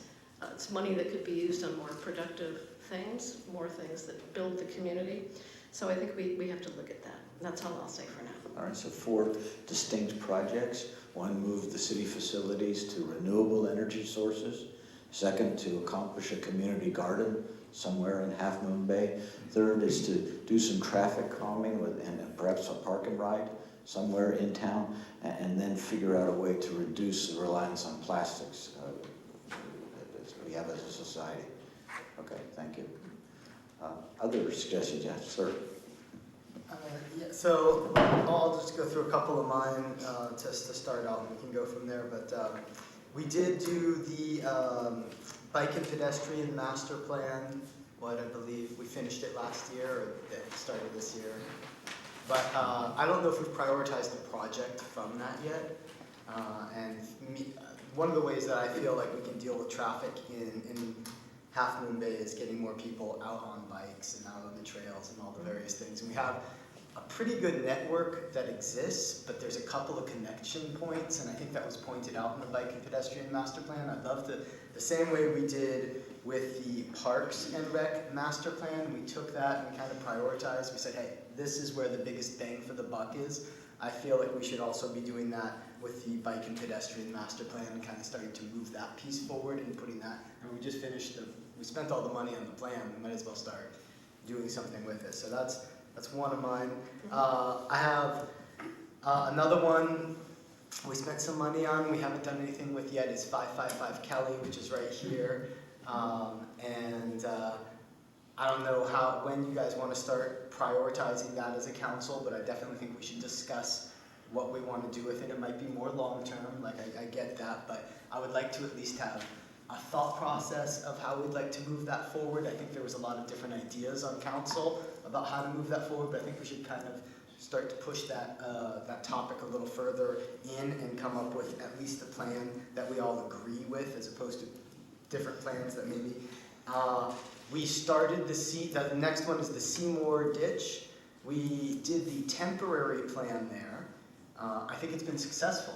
We did the rocks, and we started to limit the amount of erosion that was there. We started to see less coming out of that cliffside, but that was supposed to be a temporary plan, and I know that we were going to talk about what we had to do long-term with that. I don't expect us to be able to necessarily move on that plan in the next year, nor do I think we have to, because I think the temporary plan is working, but I do think we need to start progressing towards the next phase of that plan in terms of what we do in the future, because that sounded like there were some other agencies involved who talked on the side about this, and so there's a lot of different coordination needed to move that plan towards what seemed like the best solution moving forward, but it was maybe three years out on that one. So I'll leave it there on those, and I can go back in with my next turn arises. Let's make sure we captured those. So just to recap those, you'd like to prioritize some of the projects that appear in the bicycle pedestrian master plan and begin moving them forward to enhance mobility for bikes and people. You also want to develop a plan for 555 Kelly. I'm sorry, what is that, please? That's a property that the city purchased about maybe 2 years ago, and it's adjacent to this property. And the idea was to purchase that property and incorporate it into some planning for this entire property. Okay, so city-owned land that could be incorporated in this complex. Thank you very much. And then you want to move from a temporary solution on cliffside erosion to a more permanent one. Is that correct? Yeah, we did a project there to temporarily stem the erosion, and it's working. The temporary is working, but we need to kind of go to the next level of at least planning towards the long-term solution of that one. Oh yeah, thanks. Yeah. Very good, thank you. All right. And if I can make one clarification, I'll get it to staff actually. On the status of the bike and pedestrian plan, I'm not sure it has been approved, so we just want to clarify when that will be. And we got the message that once it is approved, it needs an implementation plan so we can start implementing Very good. Thank you for... I'm going to tell them where it is right now. Please, what's the status? That plan has been following your Parks Master Plan. It's fully drafted, which is why it feels like you're done with it, because you've seen it a number of times. We're completing the environmental review. It's in staff review right now. It'll march through the Planning Commission and come your way for adoption. It includes a list of projects that the Bicycle Pedestrian Advisory Committee had recommended to be prioritized, and you had confirmed and made some adjustments to those. And you'll have another shot at that when it comes your way before you have a final adoption. Very soon, trying to get it to you before the end of the fiscal year. Thank you. Great. And just on the notes, just so we get things clear, it's not a cliff erosion plan, it's Seymour Ditch. It's very specific. Seymour Ditch. Seymour Ditch. SEYMOUR. Ditch, all right. How about water course? Water course. Water course. Scratch out the word ditch. Water course. Water course. All right, Seymour Water Course. Thank you. Appreciate the clarification, Matthew. All right. Council, other potential overarching priorities. Yes, please, sir. Well, actually, I'd like to pick up from where Adam started with Seymour. There's a number of channelized water course issues, right, that we have going on. So there's Pullman, Kehoe, Seymour, Roosevelt, Dolores, to name a few. There's a number of potential grant resources from Caltrans Mitigation, Fish and Wildlife, Regional Water Quality Control Board, Coastal Conservancy. So it'd be great to see a coordinated plan, with a model of us actually, finishing and completing one of these, getting some grant money if possible, at least to, show ourselves in the community that we could do it right, get the money hopefully for it, and then figure out, through staff, what is the sensible progress of these. Are we trying to work on too many of them at once, or is it better to time it out and get a couple done right and figure out that we have the right contractors, subcontractors, because I know those have sometimes been issues, and you sometimes hit things that you didn't expect. All the things you've outlined, that we've been educated about. So, but it affects so many different communities, so it'd be nice if we can have kind of a focused plan, an orderly plan around it, and report back on it in a progressive way. So thanks for bringing that up, Adam. I agree with all the focus on the affordable housing. I would tend to lean towards some kind of mixed housing projects, a couple of them that are phased. It doesn't mean you build. People don't realize how long it might take, from groundbreaking a building. And I think about those 4 units across the street, from our middle school, and how long that's taken, in the corner there,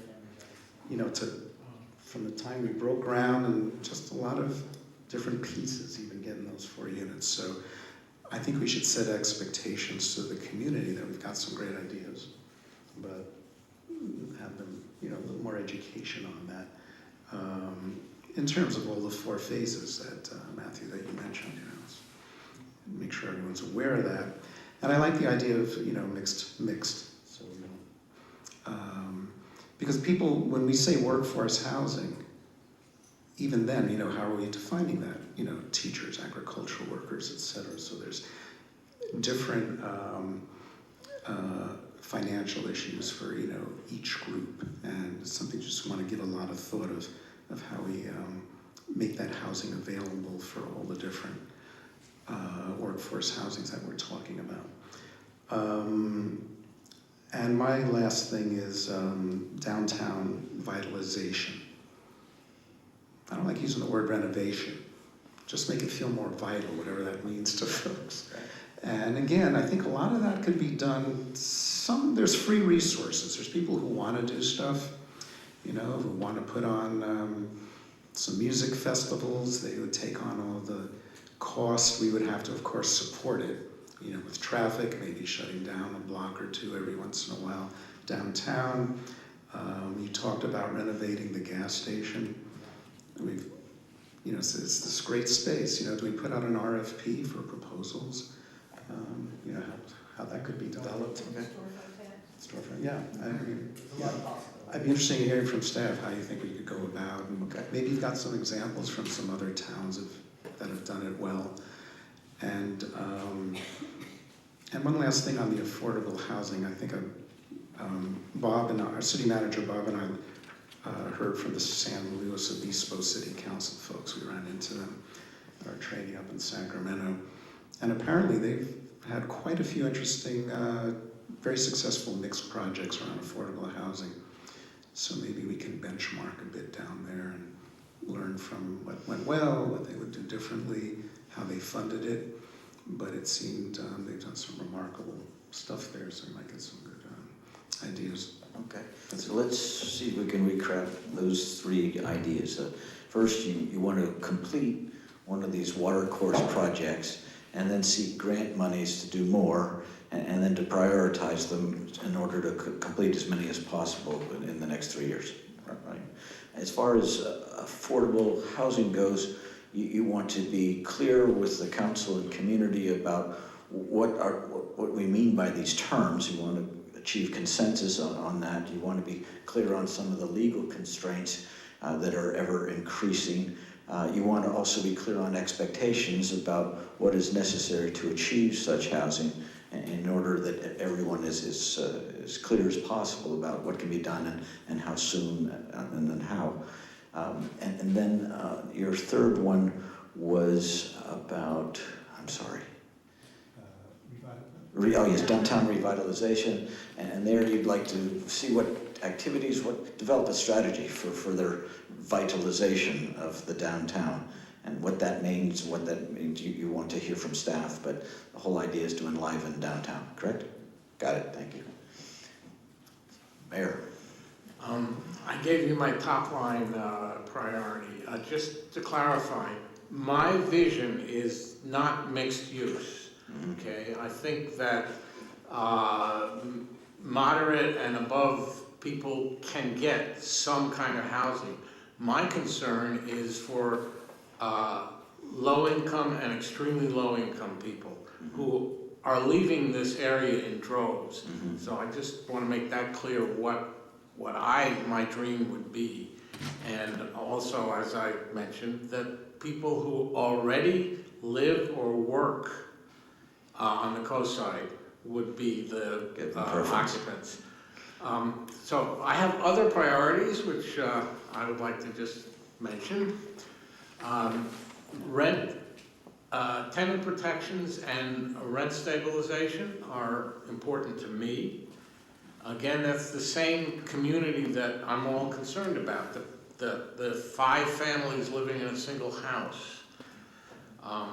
And I understand it's not popular with the realtor and landlord population, but I think if the city is going to be known as a compassionate city, that we have to do something East Palo Alto has a good rent stabilization ordinance, and I think we could learn from them. My third priority would be trying to deal with the homelessness issue. The list of accomplishments under homelessness has a lot of things that have nothing to do with homelessness directly. They have to do with environmental cleanup, and that's wonderful. But I think we need to work with our homeless population to get them housed. And I think Matthew did mention the possibility of some nonprofits working to do permanent supportive housing for homeless people. And I would encourage the city to invest any way that it could to help our homeless population, because they are our population. The fourth item on my list here is the LCP LUP update. It's the local coastal program land use plan. I'm concerned that what's going to happen is the planning commission will work on it, and then it'll suddenly be presented to us, like city council, as a sort of take it or leave it kind of thing, without really a chance to make major change or even minor changes. And to me, that's a big deal, because the LCP update is really going to set the tone for what this city looks like in 10 and 20 years. So I want to make sure that we really have a chance as a council to look carefully at what the output of the Planning Commission is, so that we can change the LCP to make sure that our community is the way we want it to look like. And the last item on my list, I made 5 items here, is what was listed on the bike rack, and that's a $15 minimum wage. I don't think that is going to be that difficult to draft an ordinance. I would propose something like, if the employer has 3 or more employees, that this minimum wage would apply to him or her. But again, this is making our city known as a compassionate city, and I just think that a $15 minimum wage makes a lot of sense. All right, so to recap, you'd like to examine, adopt, and implement additional tenant protections, and including a rent stabilization program for Half Moon Bay. You want to house more of the homeless and help them with a chronic condition. You want to adopt the local coastal program and plan, but you want meaningful council input along the way and not be presented with a fait accompli. And finally, you'd like to implement a $15 minimum wage ordinance in your fair city. Thank you. All right. Thank you. I'd like to add some more to my priority list. A lot of them have already been mentioned, but I'm just going to mention them again so that they get more force. Taxing unused commercial properties, some sort of a time limit on allowing properties that have plans on them to sit undeveloped. The property across from City Hall being the prime example there. Excuse me. Renter protections and rent stabilization, 15-hour minimum wage. Redwood City, San Mateo, Palo Alto, San Jose, Mountain View, and Los Altos all have a $15 minimum wage. The community garden is critically important, and I don't think is, in terms of site, that's the most important issue. I hadn't thought about Johnston House. I had been thinking about Stone Pine or Beechwood, but any of those 3 options I'd be happy with. The hiring of a Latino ombudsman part-time by the city, which we've talked about before and was in the plans, and the bringing of the Latino Advisory Board in-house, which we've also talked about before. And then the last and probably most important thing, no, it's not the most important thing. Another important thing, a citywide ban on single-use plastic and an absolute ban on anything that is not 100% quickly recyclable in-house. In-house meaning? Meaning in city hall or City in organization. city funded. Facilities. All right. Yeah. All right. So you're very strong on the community garden, the $15 minimum wage. You would like to ban single-use plastics, and in particular anything that involves the city. And the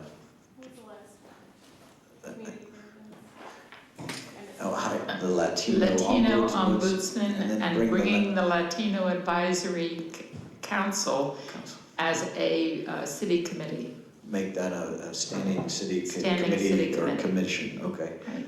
Okay, so recognize the Latino Council as a standing city body, all right? And then providing disincentives for people to let the other underused properties that lay fallow. You want to move them forward to use and development, is that correct? Exactly. Thank you.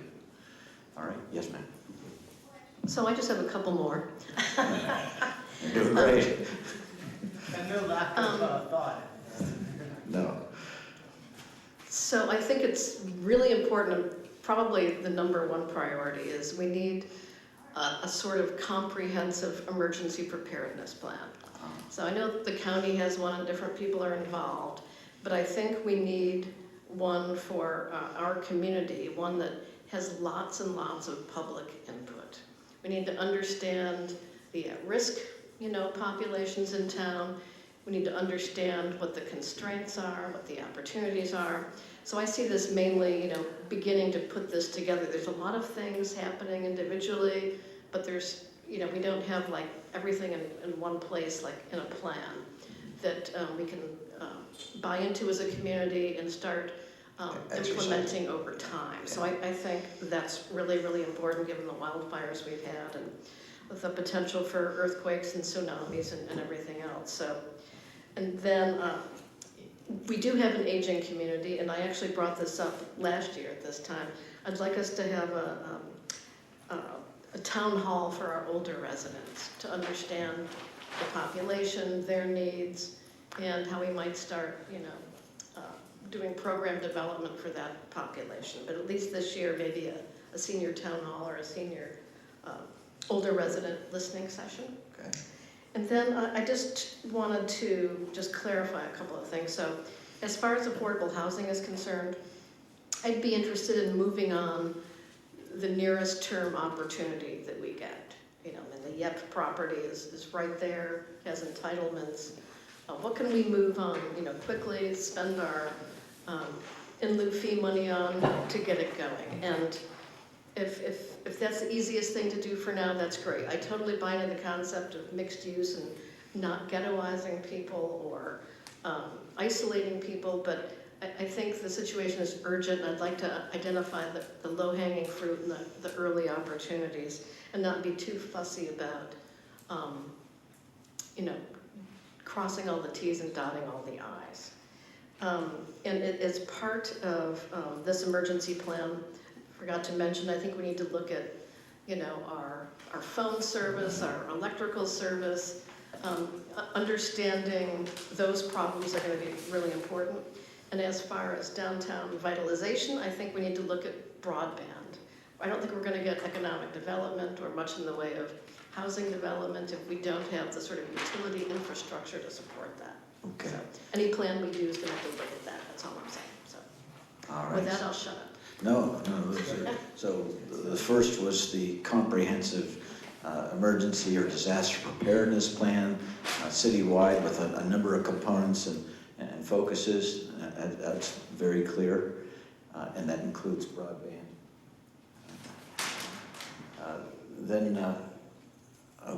Okay, broadband, does that have to do with disaster preparedness, or is that The down? broadband is more like, for downtown, I think, vitalization. I see. If All we're right. talking about jobs. Second, the notion of putting time and money and energy into revitalization of the downtown. That was critical. Then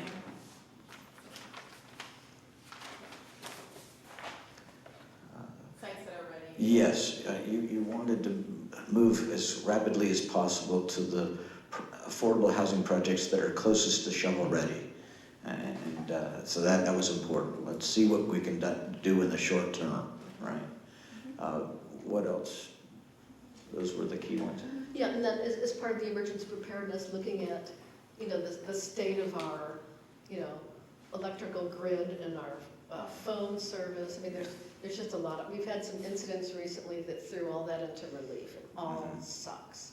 So we need to do something different. All right, so you need to look at all of the critical utilities to do your gap analysis for what are potential weaknesses here. Yes, very good, thank you. Good. Others, please. Mayor, you got more? Well, just a comment. There is, believe it or not, an emergency preparedness plan. And the reason that Councilmember Ruddick doesn't know about it is because nobody knows about it, because it's not really risen to the level of doing something about it. So no, I agree that that's a definite priority, that when the big one strikes, and it will strike, we really need to be better prepared. And I think it's the fact that the city is going to have this May 4th event is the beginning of a good thing. I don't know if we have to make it, we need to worry about it, and that's clear to me. Yeah. So it's beginning to get into people's consciousness. Right. And there's a movement now on a grassroots level to get the community emergency response teams that have been trained to work together. So I think it's going to happen. Yes. And that's good. Yes. Yeah. And if I may, having a plan is only worth so much.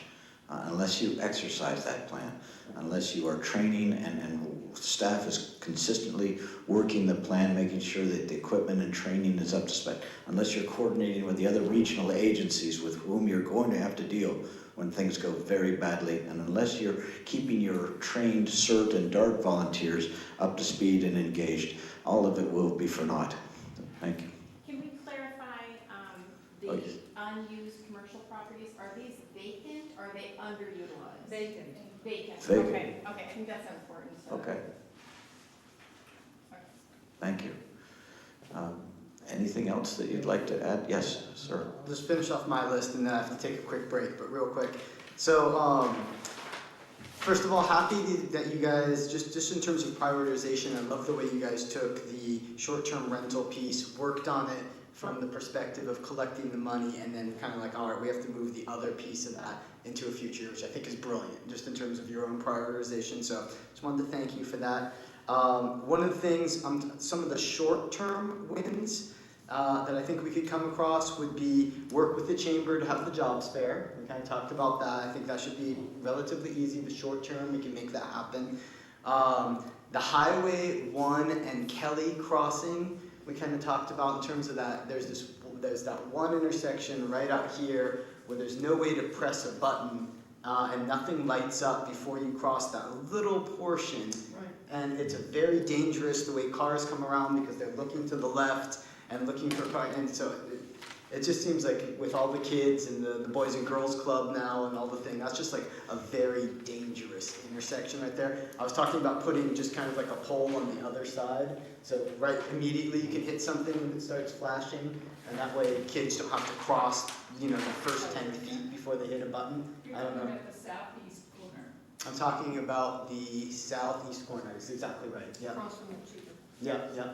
I find that that's a very dangerous crossing. The community garden could be something of a short-term one, and maybe not as easy short-term, just in terms of how much time and energy that may take, but maybe. Carter Park implementation, sounds like we're all already aligned on that, so that's good. And then longer term, or possibly using the funds that, was it Mr. Hooker, Mr. Booker? Hooker talked about, if we were to ever grab that the gas station, use it as a mixed use. I mean, it would only be 3-4 units really in the scheme of things. So it wouldn't make a big dent into affordable housing up top, and then you'd have the mixed use below. But in terms of the revitalization of downtown, it can accomplish a couple of birds with one stone. That space, I think is just a huge eyesore on our town. I think to have it and the way it's boxed up with all the wood and just the whole thing, it's right in central downtown, right next to basically our community center now, which is the park there. So I think we need to do something with it. I would love to have that be a priority. If we need to move it to a different time period, fine. Complete streets, we're going to start on that. We have a couple of streets that need to be done. Kelly, Poplar, and that's it. I'm going to take a quick break. So yeah. And is Complete Streets part of the park pedestrian plan, or is that you feel like that's separate? Is that traffic management, or what is that? Is it in the parks plan? Parks and pedestrian plan? The bike and pedal? It is? Okay. It's close enough. Okay. Okay. Okay. Good. All right. Very good. Well then, what I'd like to ask your help. Oh, excuse me, sir. So one last thing that came up, we had a very eloquent speaker from our Youth Institute, Smith, talk about basically a huge underserved community of students. 55 to 60% of our elementary, middle school are Latino, and we have students that, they are citizens of Half Moon Bay. They don't vote, disenfranchised, but they're still citizens. And we've always had this weird dilemma of, well, that's the school board, because they're students. They happen to be students in school, but they're also young citizens. So I would love to hear staff recommendations. And we have a unified school district that's basically underfunded, it's broke. We've seen headlines on that. Reading scores are some of the lowest in the state from kindergarten through third grade. So my question is, that's the future. A huge proportion of Half Moon Bay is represented in that population, our future. So how can we help as a city? We talked about meeting with the school board, maybe as soon as they get a superintendent, and try and, my understanding is in the past, there hasn't been great coordination between city and school boards, so I'd love staff's recommendations on where they see, if there's any successful partnerships that are in some similar cities, and what we can do, because we heard about some of the mental health issues that community might face, and young people are the most vulnerable. So I think it's an opportunity and a challenge, like we spoke about at the very beginning, and would love some thoughts about how we can step up. How do you strengthen the city-school partnership to help youth in Half Moon Bay, enhance youth services, that kind of thing? Right. Okay, very good. Well then, I'd like your help before we take a break in making sure that we have correctly captured your ideas, and if there are any opportunities to consolidate any of your ideas, let's agree on those before we rewrite them, and after a break you will come and order them. Is that all right? All right. So let's go through them. The affordable housing project is very well defined, an apartment complex focused on between 50 and 60 units, somewhere in and around the downtown, focused on low and very low affordability, and it's focused on residents or employees in this coastal area. So that's very distinct. Another approach on affordable housing is mixed-use housing development, perhaps in a neighborhood where they're distributed. It's mixed income, so there's both employers or retail and housing, a variety of housing types, and some retail, as I mentioned, and maybe a phased approach, and would like to learn from other cities that have been successful in this as to best practices. Oh yes, and a third approach or a variation on the theme is let's pick the projects or the parcels that are closest to actually moving, and let's put our time and energy behind them. Right? Okay. Under the general theme of sustainability, there's a lot of support for a community garden, moving that forward in partnership with the neighborhood groups, and then moving the city facilities to renewable energy, making them more sustainable, energy efficient. In traffic management and calming, I'm sorry? I need clarification, go ahead. What Councilman I'm sorry. Ruddock had said that she wanted all the city residents to be at 100%, 100%. Oh. Actually, no, I said city facilities, cities. We are already. We are. Right now, we're Echo 100 in the city. Yeah, but that taps into the big grid. I'm talking about solar or whatever facilities here. And we're buying renewable. I want us to actually have self-sufficient, our own. So you want us to have Generate our own energy. Okay, all right. So that wasn't clear from the way it was. Generate Self-sufficient. Self-sufficient, become energy self-sufficient, all public facilities. Okay, thank you for the clarification. That's good. Under traffic combination, a number of ideas, perhaps a park and ride, improving the at-grade crossing at Kelly, does that capture the ideas? Okay. No. All right. I'm sorry, Adam stepped out. I don't know if this is what it is. Yeah, I think that captures Okay. We know that. We got that. Okay, very good.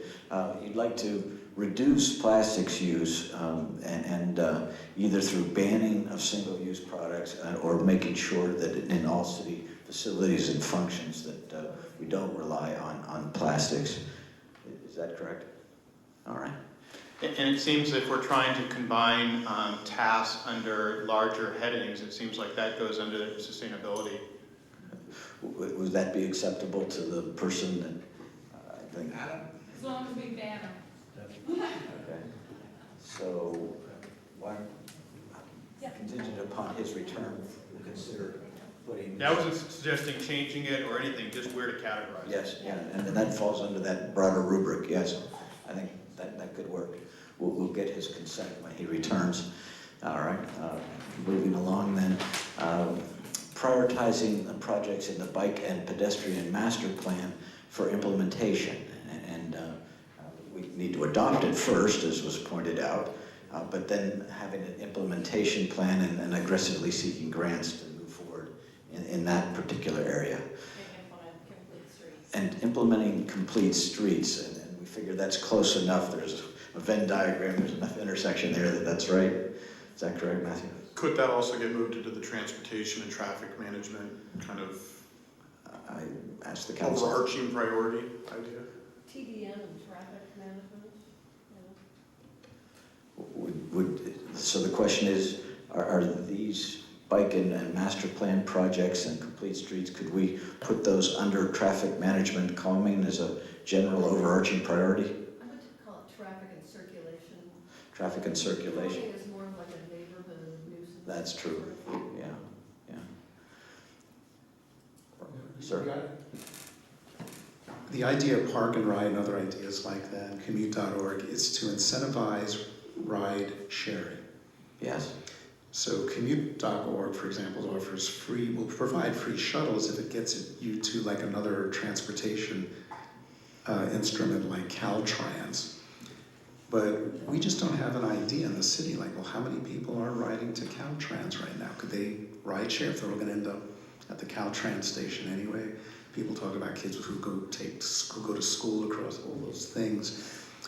It's partly a data piece, what's the opportunity, we're not quite sure. So assess opportunities for ride sharing. Well, I think Robert's correct. I think if we call it, a priority would be to work on what they call TDM, so transportation demand management, and that would be park and rides, ride sharing, carpooling, all of that stuff. And I agree, we're not going to go out and build a park and ride this year probably, but we could do planning around how can we start getting people out of their cars. So, yeah. So instead of traffic management and calming or circulation management, we're going to use transportation demand management, right?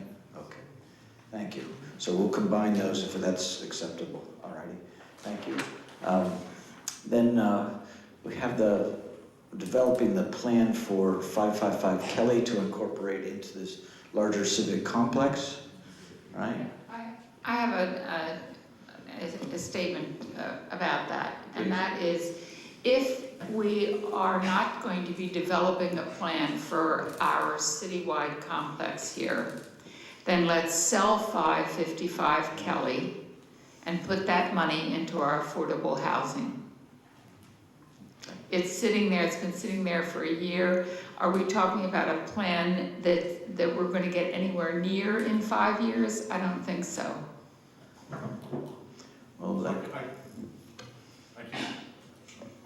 I can't just say that there's funding in the CIP for this coming fiscal year for that plan.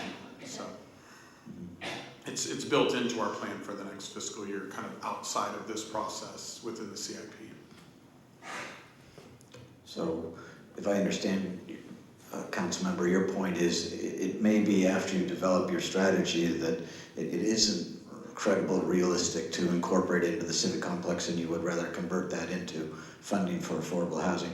That's an option that would become analyzed as part of your plan or strategy, correct? Maybe it's a discussion we have at the council level about what to do with 555 Kelly, whether we wait and incorporate it in the plan or whether we sell it. Maybe that's an early discussion before we actually have a draft metro complex plan. All right, so We can do that. Make some initial decisions about even how to begin to approach the use of 555 Kelly. All right, thank you. That's good. Then we had a considerable discussion over developing erosion plans for the water courses, and the thought was, let's finish one, let's go get grants to finish others and have a methodical process of doing these over time, right? Okay. Is this a comprehensive, like waterway and stormwater management plan? I mean, is it bigger? I think we certainly heard the comment, and we'll put some thought into that. And then I think when we come back on how we feel to best address that, whether they should all be planned together or it should be project by project, depending on what the needs are for each different water course, we certainly got the message. And I'll just add more generically, for a lot of these, not a lot, but I heard at least 4 or 5, they're projects that are either already in the CIP or they will be in the CIP. So we're not, as staff, saying that doesn't mean you can't put it on the priority list. If it's one of the top 5, then certainly tell us. But we have a separate document, the CIP, which will come before you in June. When you approve that document, you are directing us to proceed with the CIP and complete those projects according to the schedule that we give you. So every project that's in there, we heard several, you'll see them, and that also is giving us direction potentially separately from your top 5 priorities. So several of these we can mark, oh, that's going to be in the CIP. We already know about that one. Very good, thank you. Then there was discussion of adopting a $15 an hour minimum wage ordinance in Half Moon Bay. I think that's clear. A number of strategies for downtown revitalization, whether they're events, doing something creative with the gas station property, looking at broadband, anything that will enhance the activity and vitality of the downtown. Okay. Then perhaps you could combine tenant protections and the rent stabilization program. Are they close enough? Yeah. They're not separate issues. Those are tenant protections. Yes. Okay, so rent stabilization might be one portion of the overall tenant protections effort that you'd like to see. All right. And then continuing to work to assist the homeless as directly as possible by housing or rehousing them and immediately. And then the local coastal program and land use plans, you want to bring those to closure or adopt them, but the council wants to be very involved here as they get closer to final adoption. Correct? All right. You'd like to tax the unused or vacant properties in town in order to spur the owners to put them to higher and better use. You'd like to hire the Latino ombudsman and bring the Latino Advisory Council in-house as either an advisory committee or commission of some sort. So put the city's imprimatur on that body. And you'd like a comprehensive community emergency preparedness plan that looked at all aspects of it, that looked at hazards, looked at weaknesses, and strengthened your preparedness through planning and exercises for human-made or natural disasters or emergencies. Yes? Okay. Oh, sorry, please. I just want to comment on the community emergency resource, which I love, the CERT program. And what I like about it, the real focus is on how do you get through an emergency as a community, a neighborhood. That's why they break up all the trainings into neighborhoods, because someone from a neighborhood that's 3 miles away from another, when there's no transportation, the roads are messed up, communications are down. The question is, how do you help each other within each community? That's right. And you might have some communication folks on ham radio, etc. But it's a great idea. How do you help folks who might be with disabilities in your community? Where do you store the food in the community? Where does all that happen? Yeah. And getting everyone aboard, like you said, you have to practice it. It's a lot easier to practice in your own neighborhood than try and think about the whole city. Absolutely. So it's a terrific approach. And you will not have enough first responders on duty when it happens. You will not have enough city employees to do everything that's necessary. To the extent that you can leverage and train citizens of Half Moon Bay to assist, to secure their own families, help their neighbors, and then help the emergency effort. That's going to save lives and property. That's a great investment. Sorry, I'm passionate on that one. Do we have any others, Christine? All right. Then we would like to have a town hall meeting to discuss the needs of the aging population in Half Moon Bay. Another listening session, problem solving, focused on your seniors. We'd like to work more closely with the Chamber of Commerce on a job fair and other opportunities there for collaboration. And then you'd like to improve the city-school partnership to benefit kids of elementary school age as well as middle and high school age kids, and to help out that general population. Is that correct? Yeah, and the real goal there is, it's providing access to educational resources, support that, and it's evening the playing field for those who have access, who have families who can, afford, to get educational resources to their kids and SAT classes. And so enhancing educational opportunities is largely the focus. And, health and other issues, access to resources. All right. Make for a healthy population. Well then, so are there any other opportunities here to combine priorities that we've gone through? I think we've combined 3 or 4 of them. Okay, well then what I'd like to do is have a little break. We're going to rewrite these so that they're a little tighter. And then when you come back, we're going to ask you to prioritize them and then deliberate a little bit, and that will help us immensely. All right, so could we have 10 minutes of your time to reorganize here? Thank you.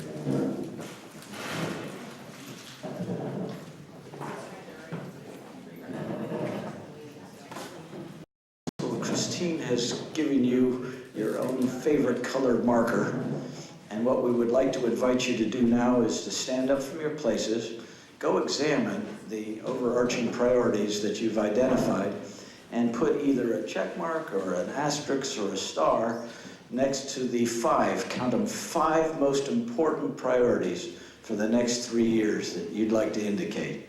And then we'll step back and see what comes of this.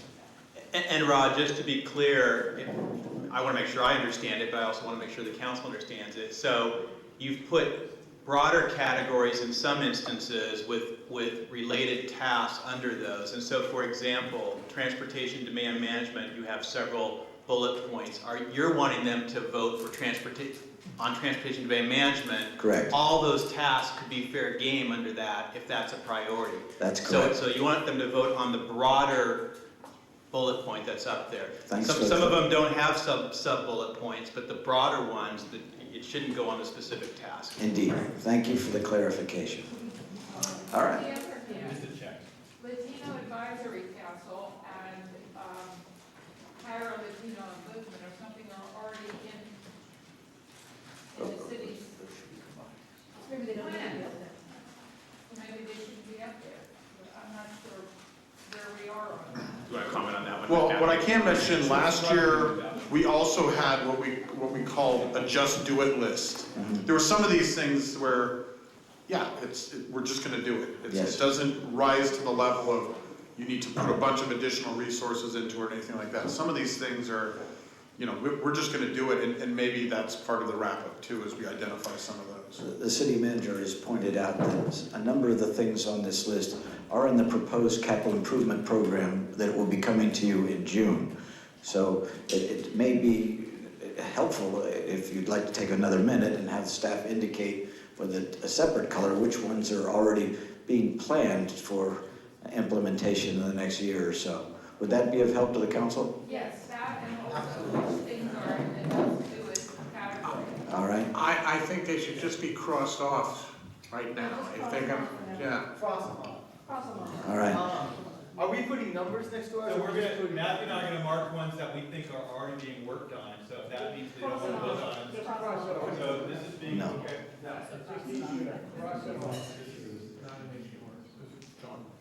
Okay. Seymour is a project. So Bob?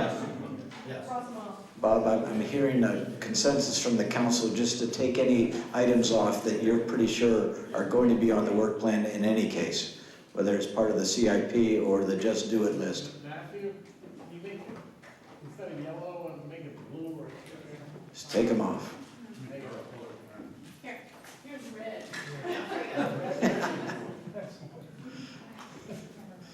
Okay, so those are happening. There you go.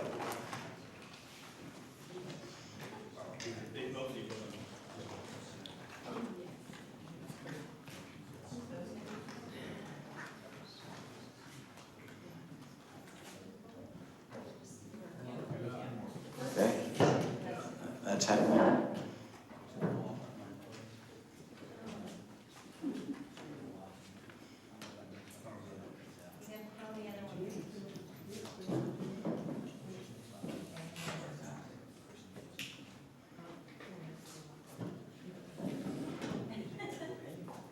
We'll explain it.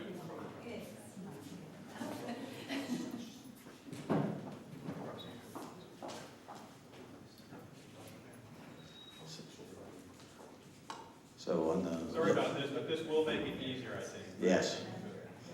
On the local coastal plan, I think staff heard the direction that the council wants to have that come back to them rather than just go through the commission process. So that's doable.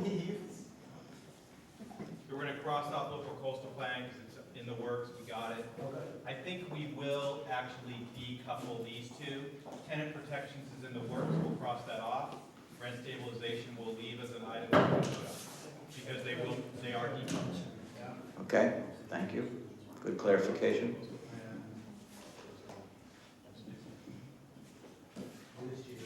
This is a lot better than 2 years ago when it was suspended. All right. So, the other point you make, go ahead, you make your point. The other thing we added, JDI, just do it. These are things that we can just do. Then cross them off. We'll cross them off, yeah. Okay.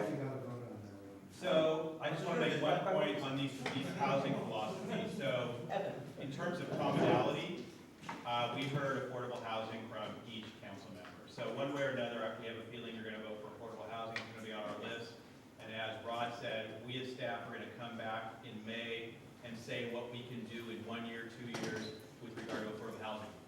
These two projects are philosophies, I'll say. Harvey described very well a dream he had.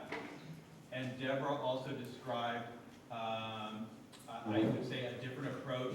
The difference being kind of mixing up uses, sizes, housing types with income types versus not gonna get into it, but I'm suggesting maybe, I mean, I don't know if you wanna vote between one or the other, that's up to you, but we have a feeling you're gonna vote for affordable housing, and we want that to be on our list, and we get to come back with you with the things we can do. So we'll leave these two here, and it's up to you.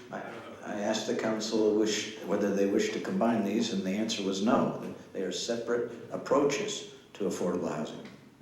All right? I'm happy to combine them from my point of view, because I want something built, and if somebody comes up with an apartment building that can be built in the next year, I'll go for that and wait for the next housing. All right. So- Mayor, how about you?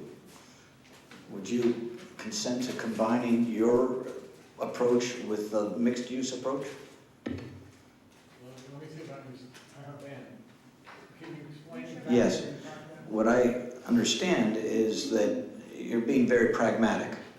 If there is a way to accomplish more affordable housing through either the apartment complex approach or the mixed approach, whatever is most practical, doable, credible, you want to move on that expeditiously. Is that correct? That's correct.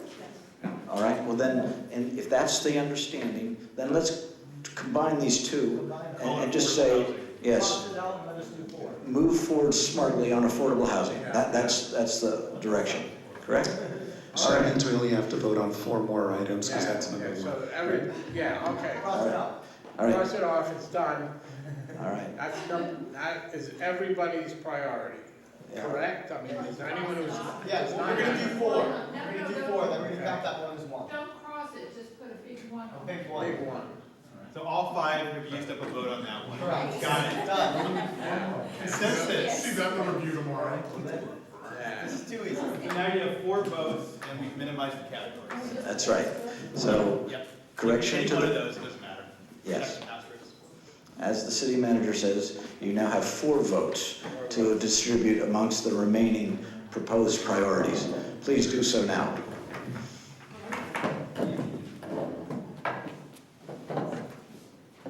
And this is not water closets. So Jill put that up, and you put that one, it was a new one, because we wanted to decouple it from Seymour. Because Seymour's already covered, Yeah, yeah. and it's water It's a water course.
Yeah, why not?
It's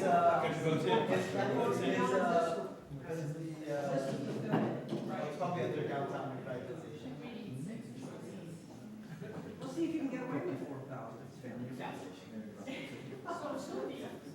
You get one more? I want that.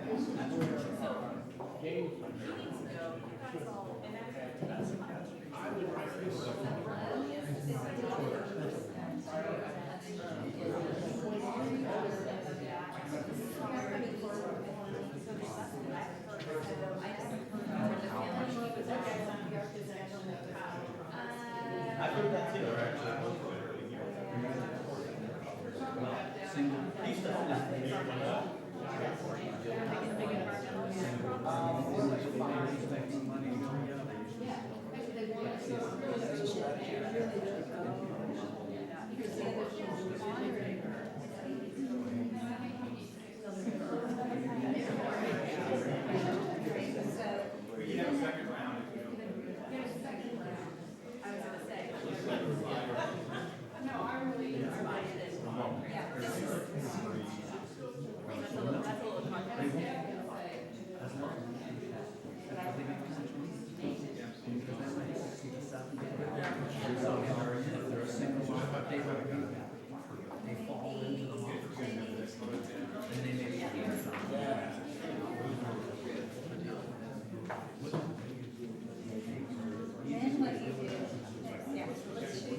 Because I like that.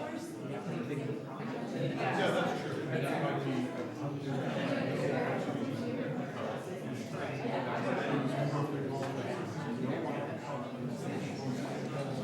Five clearly goes to the top.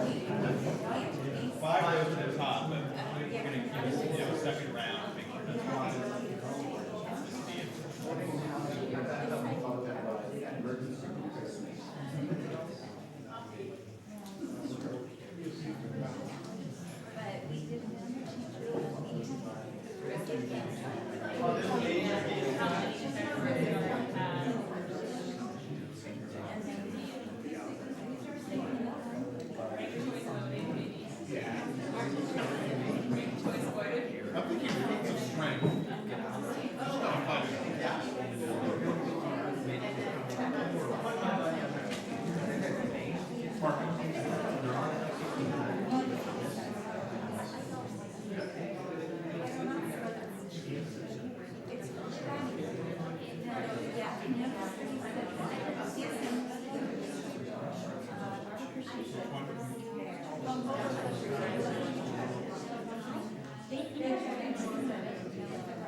We're ready when you are.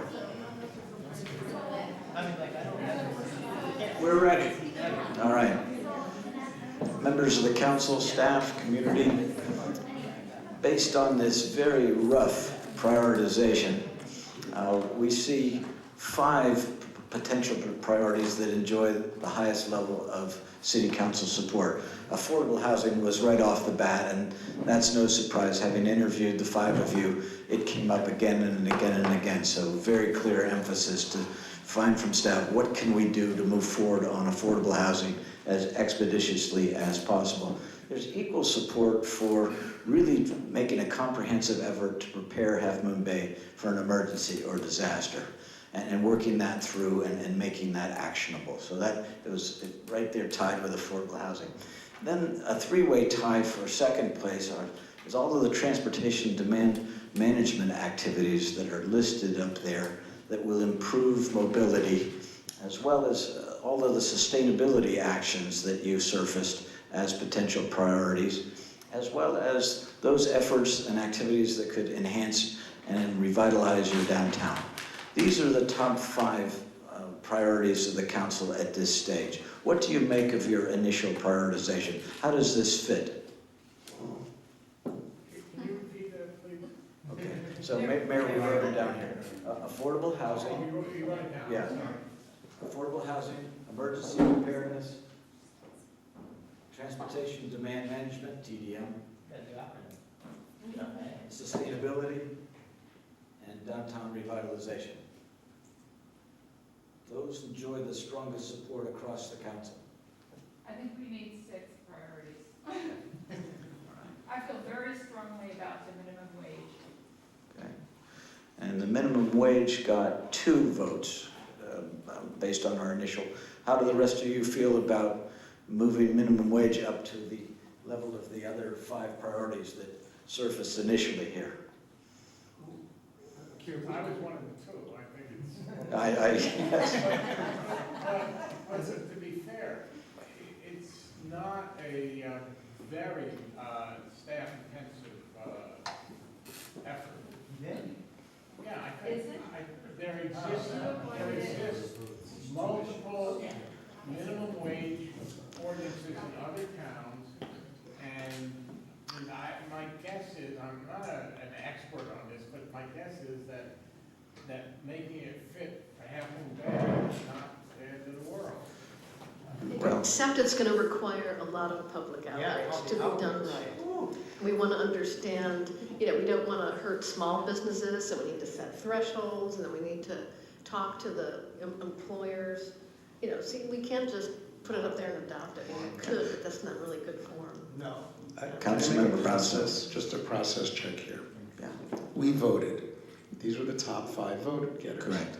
So I'd be interested in what the 6 top vote getters were before we advocate for favorites. Mm-hmm.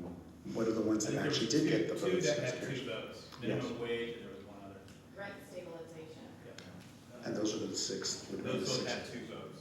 Did the seniors get anything? Okay.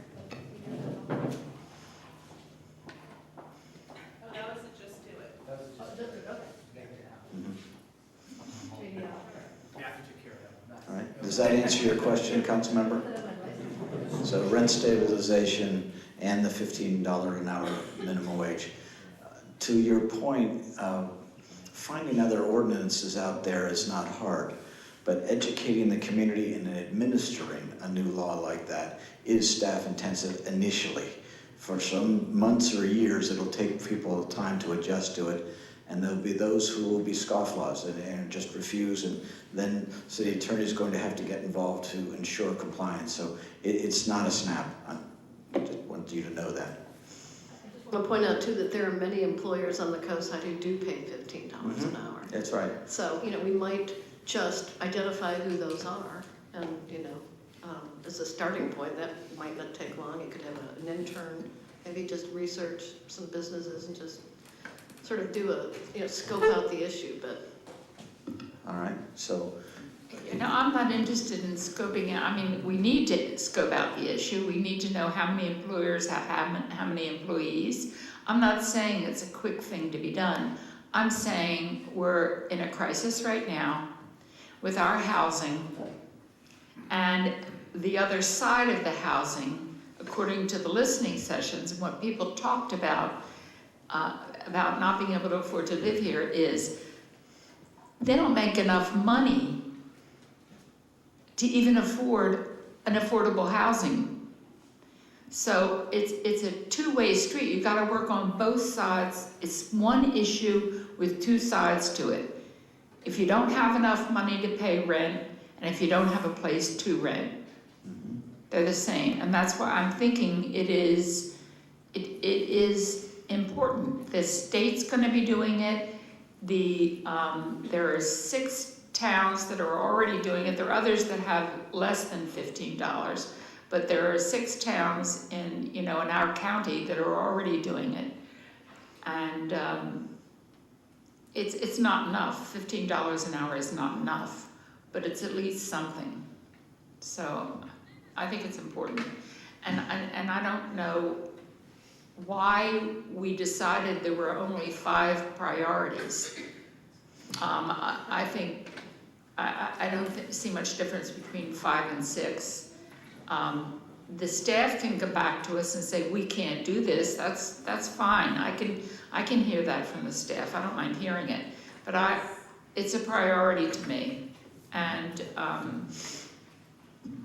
I think 6 is a reasonable number. Thank you. Others? I'm in agreement with Councilmember Penrose. Is there consensus on the council to prioritize 6 priorities and then have staff come back to you to tell you what they could accomplish within 1, 2, or 3 years in all 6 areas, as well as the gimmies that they've already put on the list? I think it's adding the one more would be okay, and have staff bring back an analysis, but knowing that, since the other 5 ranked higher, that might get booted to a later date or something like that. Okay. Sometimes we have first-tier priorities and then second-tier priorities as a way to deal with these situations. Would it be more comfortable for the council to call these your first-tier priorities and to put rent stabilization and the $15 minimum wage as your second-tier priorities? To the extent that there's time and staff capacity, we'd like to see what you could do in these areas. I think that would be appropriate because, what was the other one you said? Rent stabilization. Yeah. I actually think that on that one, we should wait until we see what happens with the housing legislation this year. So I see that as a lower priority because it might be taken care of, independently. They're looking at different approaches. Our voters rejected rent stabilization. All right. So $15 minimum wage would be the second tier, and the staff would come back and report to you what it could do. Putting most of the emphasis on these 5, and then what else could it do to affect the $15 minimum wage in Half Moon Bay? Is that acceptable to the council? That's not acceptable to me. All right. And my reason is, it is no less important to me than the other 5 priorities. So I don't like to tier it that way. I mean, if we had 12 items, then we might have to tier. But to say 1 out of the 6 is in the second tier when it's just as important to me. Now, I don't know, it's also just as important to Councilmember Barbach. It may not be to the rest of the council, so I'd like to hear what they had to say. Yeah, I'm standing by the 5 we have, and then if you want to add a 6th to be, evaluated as a second tier, I'm happy to accommodate you on that, but I'm not going to change my vote on those 5 at this point. Could we hear from the other council members, please? I was going to suggest the same thing, so I'm aligned with Debbie Reddick on this one, and I'm happy to see what staff can do. I mean, if it can be done, well, let's go for it. But I want to put my priority, I want to put my energy into these 5, and then if it's doable, let's do it. Why not? I have no trouble with that. I would like to add minimum wage as number 6. Okay, so Mayor, we need to break the tie here, sir. I'm one of the people who thought it was my highest or second highest priority. So, if I'm counting correctly, then there are 3 votes to have 6 priorities that the staff would then order as part of a work plan, and 2 to stick with the top 5, with the second tier being the $15 minimum wage. Am I correct in the way I'm counting noses here? I believe so. All right. Please. So here's just a thought to share. So we're working on our local coastal program update, which is actually the #1 priority for me, but we're just doing that. And that's really important. That's going to be our vision for the community, especially vision for our downtown area. So really, anything we're going to be doing for downtown revitalization is going to come out of that vision for the downtown area, the downtown core. So I'd be willing to, for the time being, strike downtown revitalization, since that's kind of a just do it right now. They're working on the LCP and replace that with a minimum wage. Is there support for that approach? It's okay with me. Mayor concurs? It's fine with me. All right. Councilmember Bronstone? It's good with me.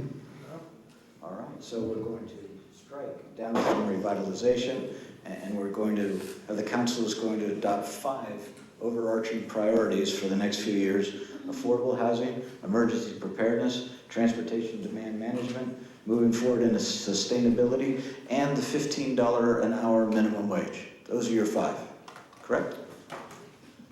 And I just want to clarify for people, so we're not ignoring downtown revitalization. Yet our fine Parks and Rec Commission is developing new events for the downtown area. Our local coastal plan update is going to promote more housing and mixed-use development and incentivize that and phase that over other kinds of development. So that will naturally, foster downtown revitalization. So we're not ignoring it. We're just kind of saying here that is ongoing. We're not actually doing a plan so much as we are finishing our local coastal program plan update and then working on events. So we're actually doing some of that, but we're just taking it formally out of that list. So if I may build upon that, what the council is saying with this prioritization is that on top of day-to-day services, on top of projects that are already ongoing, on top of dealing with mandates known and unknown that are coming at you in the next year, you want staff to prioritize any remaining capacity in these 5 areas to move forward in these general areas and come back and be as specific with you as possible about what can be done. Is that correct? That's correct.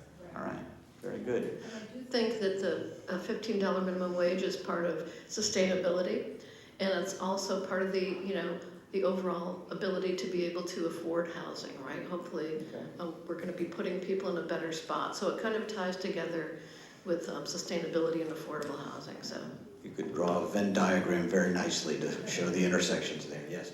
Well then, I'd like to turn it over to staff and ask, are there any clarifying comments that you would like to make given the council's prioritization at this point? Is there anything you'd like to say about what the council has decided at this juncture? Mr. City Manager. Sure, I'll go first, and I'll also let my department heads make a comment too if they have any thoughts or clarifications or need clarification. So I'm looking at the list, and nothing is jumping out at me that is unclear in terms of those 5 broad categories. And our plan would be just to revoice what you've already said, is to come back to the council, and I'm imagining May, probably either the 1st or 2nd May meeting, which would really be the first step of our budget approval process. And then we have 2 meetings in June to approve that budget. But in May, we would have a session where we come back with the work plan exactly as you described, with tasks under these 5 categories that we could do in year 1, 2, we may even go year 3. We'll put that together. It'll probably be put together in a template very similar to the one that Matthew presented today on the current priorities. And we won't forget the current priorities, because as you recall, they were not all dark green. There was some light green and some yellow. But that would come back in May with the tasks under each one. Yeah, nothing is, I'm clear on the 5. Any comments clarifications from department heads?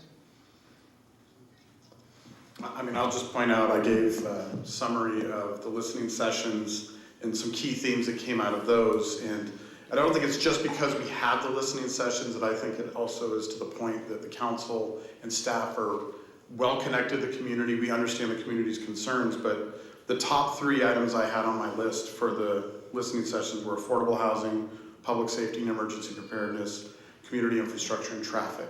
I mean, we just hit 3 of those on this list. The sustainability, there were comments on that. That was more interwoven into a lot of these. And then the $15 minimum wage, I think, leaps kind of like you said into the affordable housing and some of the other concerns we heard. So I think there's a great connection between what we heard from the community already and what's on this list, which I think is great. Could I throw in a minor addition to sustainability, and that is to not permit gas-powered leaf blowers?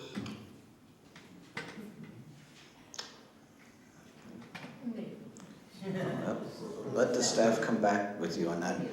I saw that implemented in my last city, and that took a long time to get compliance. There are a lot of people that you got to convince, and enforcement is staff intensive. Yeah. There are a lot of people in our community who use leaf blowers for a living, who count on that. So it has economic impacts. There's rakes, there's electric blowers. Okay, all right.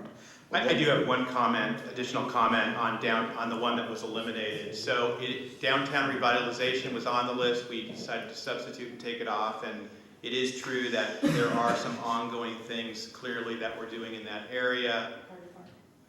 Part of the local coastal plan is, and there's things that are going on. But that there are other things. Had it stayed on the list, that we would have taken a proactive approach and put some focus on it and put some thinking in. So yes, some things will continue, but it's not on the list now, so we won't make a focus. And one example is we did have, for example, previous direction to consider a business improvement district. So that's an example of something we will now put on the back burner because this didn't make the list. But there are other things that are moving along, and we don't want to ignore the downtown. And to that point, may I interject here, please? Very important point that I should have emphasized earlier, the discipline. When the council gets the work plan, and after you've made your adjustments to it, you approve it, it doesn't become immutable. It's not set in stone. But the council needs to understand that if during the year something else comes up and you want to redirect staff time, attention, resources toward it, then something needs to be delayed. Something needs to come off the bottom if you're going to add to the top. That's the only way this management system works. I see it too often in cities where they work really hard, come up with a bunch of priorities, and 3 months later, they've doubled it. And all of them are worthy. Everything that you've put on the wall today would be good to do in Half Moon Bay, but you do have limited resources, so you have to pick your spots and be somewhat disciplined about it if you want to ensure civic progress. That's the truth. Yes. Yeah, I just want to say, I have full faith in our staff. They work extremely hard.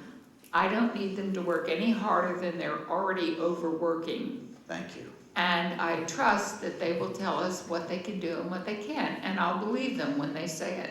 Excellent. Thank you for... And just building on that, so we're going to rely on you to scope it for us, like what's possible in these areas and on what sort of timeline. So we're going to rely on you to come back and share your wisdom about that. Yep. I think Jill had a comment. Please. Thank you. I just wanted to note a couple things about downtown vitalization and affordable housing and the local coastal program. And first of all, I really like what you did and acknowledged the LCP because the town center planning work is significant. That said, there are a number of housing sites in the town center. Our work with bringing in developers, having serious property discussions with them, et cetera, is not going to go away. We're going to keep working on that. So there's different layers and approaches to that downtown vitalization category. So I just want to reassure you about that. Thank you. Thanks, City Manager, for mentioning the Business Improvement District piece, which I think I certainly could use more education on anyway. But within, traffic, our transportation demand mobility, there are a number of things that can still be pursued around downtown. Remember, we were talking about traffic control going in certain directions on certain streets, parallel parking versus horizontal, diagonal parking. So there are some things I think that would help improve issues that people have around downtown, you know, within each some of these other categories as well. Any further comments there? All right. I have no additional comments.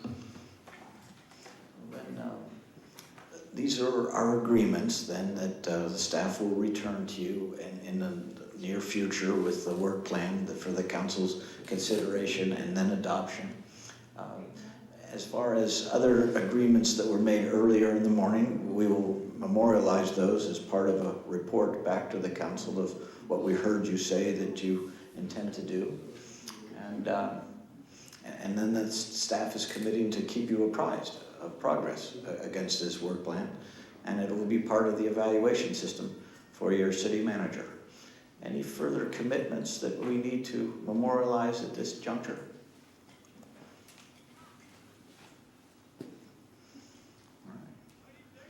Well, then we thank you. The council worked hard today. The staff was fully engaged, and quite a few members of the public were here to witness and give testimony, and that's a sign of a very high civic health in Half Moon Bay. Congratulations. We'd like now to obtain your closing comments, both staff and council members, about the day, what worked, what didn't, things that resonated with you, any surprises along the way. And then we are always in the process of self-improvement, so we have an evaluation form for all of you as well, if you wouldn't mind filling that out for us. So closing comments, please.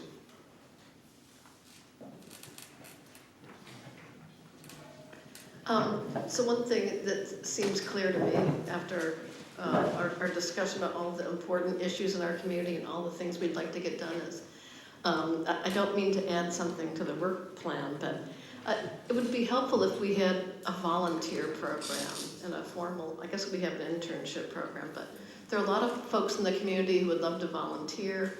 And if we could find a way to make that happen, whether it's doing, you know, research for Jill on an issue about minimum wage or what have you, but we have a large retirement community.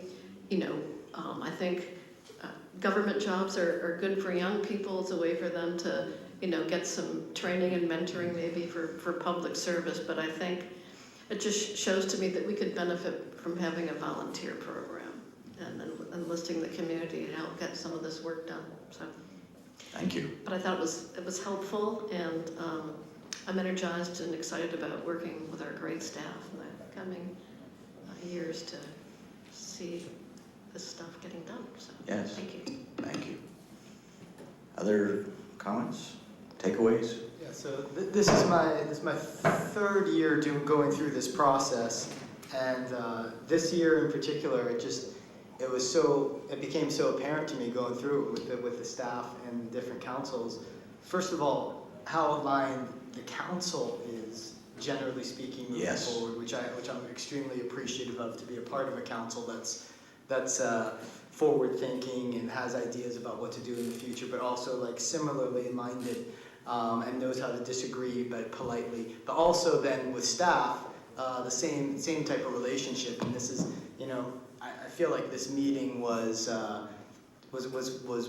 served us well. I think it was, and I'm excited to move forward with this council and this staff and take on these priorities. And I think Half Moon Bay is in a really good place from both a staffing level and a council level right now. It's kind of exciting to be a part of that. So thank you guys for a productive session. Thank you. I'm glad it worked out. Okay. Thank you, Mayor. That was terse and to the point. Any other comments? Ditto. Thank you very much, Councilmember. I agree. I was wondering how this would work out as, you know, to be done in front of the public and taped. It's the first time I've done this kind of prioritization process. And so thanks to the terrific facilitation. I think it is in terms of all the things we spoke about at the very beginning of treating each other respectfully, thoughtfully, listening, giving everyone a chance to say their share. I think it was really demonstrated here, with both staff and council. And the only thing I wonder about is, I wonder if this is the kind of process, if we did it again, deserves a day and a half, for example, to really, get into some of the details so people have a chance to understand some of more of the pieces. But that's the only thing I was thinking. Believe me, I'm glad that we got it done in a day. But sometimes depending on what the issues are. But the fact that we immediately agreed on 4 things and that 3 out of the 5 aligned with our listening sessions, I think is great. So, well done. Staff, any closing comments from your perspectives? Okay. What? You look quizzical. Jessica, do you have something you'd like to offer? No? All right. I would just like to thank the public, and there's other staff members in the audience as well. We invited all the staff to come. Some came in and out, and there's several here right now. So I'd like to thank all the community members that stuck through it. I don't know if Mike Ferreira is still here, but he was the first person here, and it looks like maybe he's left. But thank them, thank the staff, thank the department heads, council, of course, and the facilitators. I think it was a great process today, really worthwhile for us. And so I think we should give ourselves a round of applause.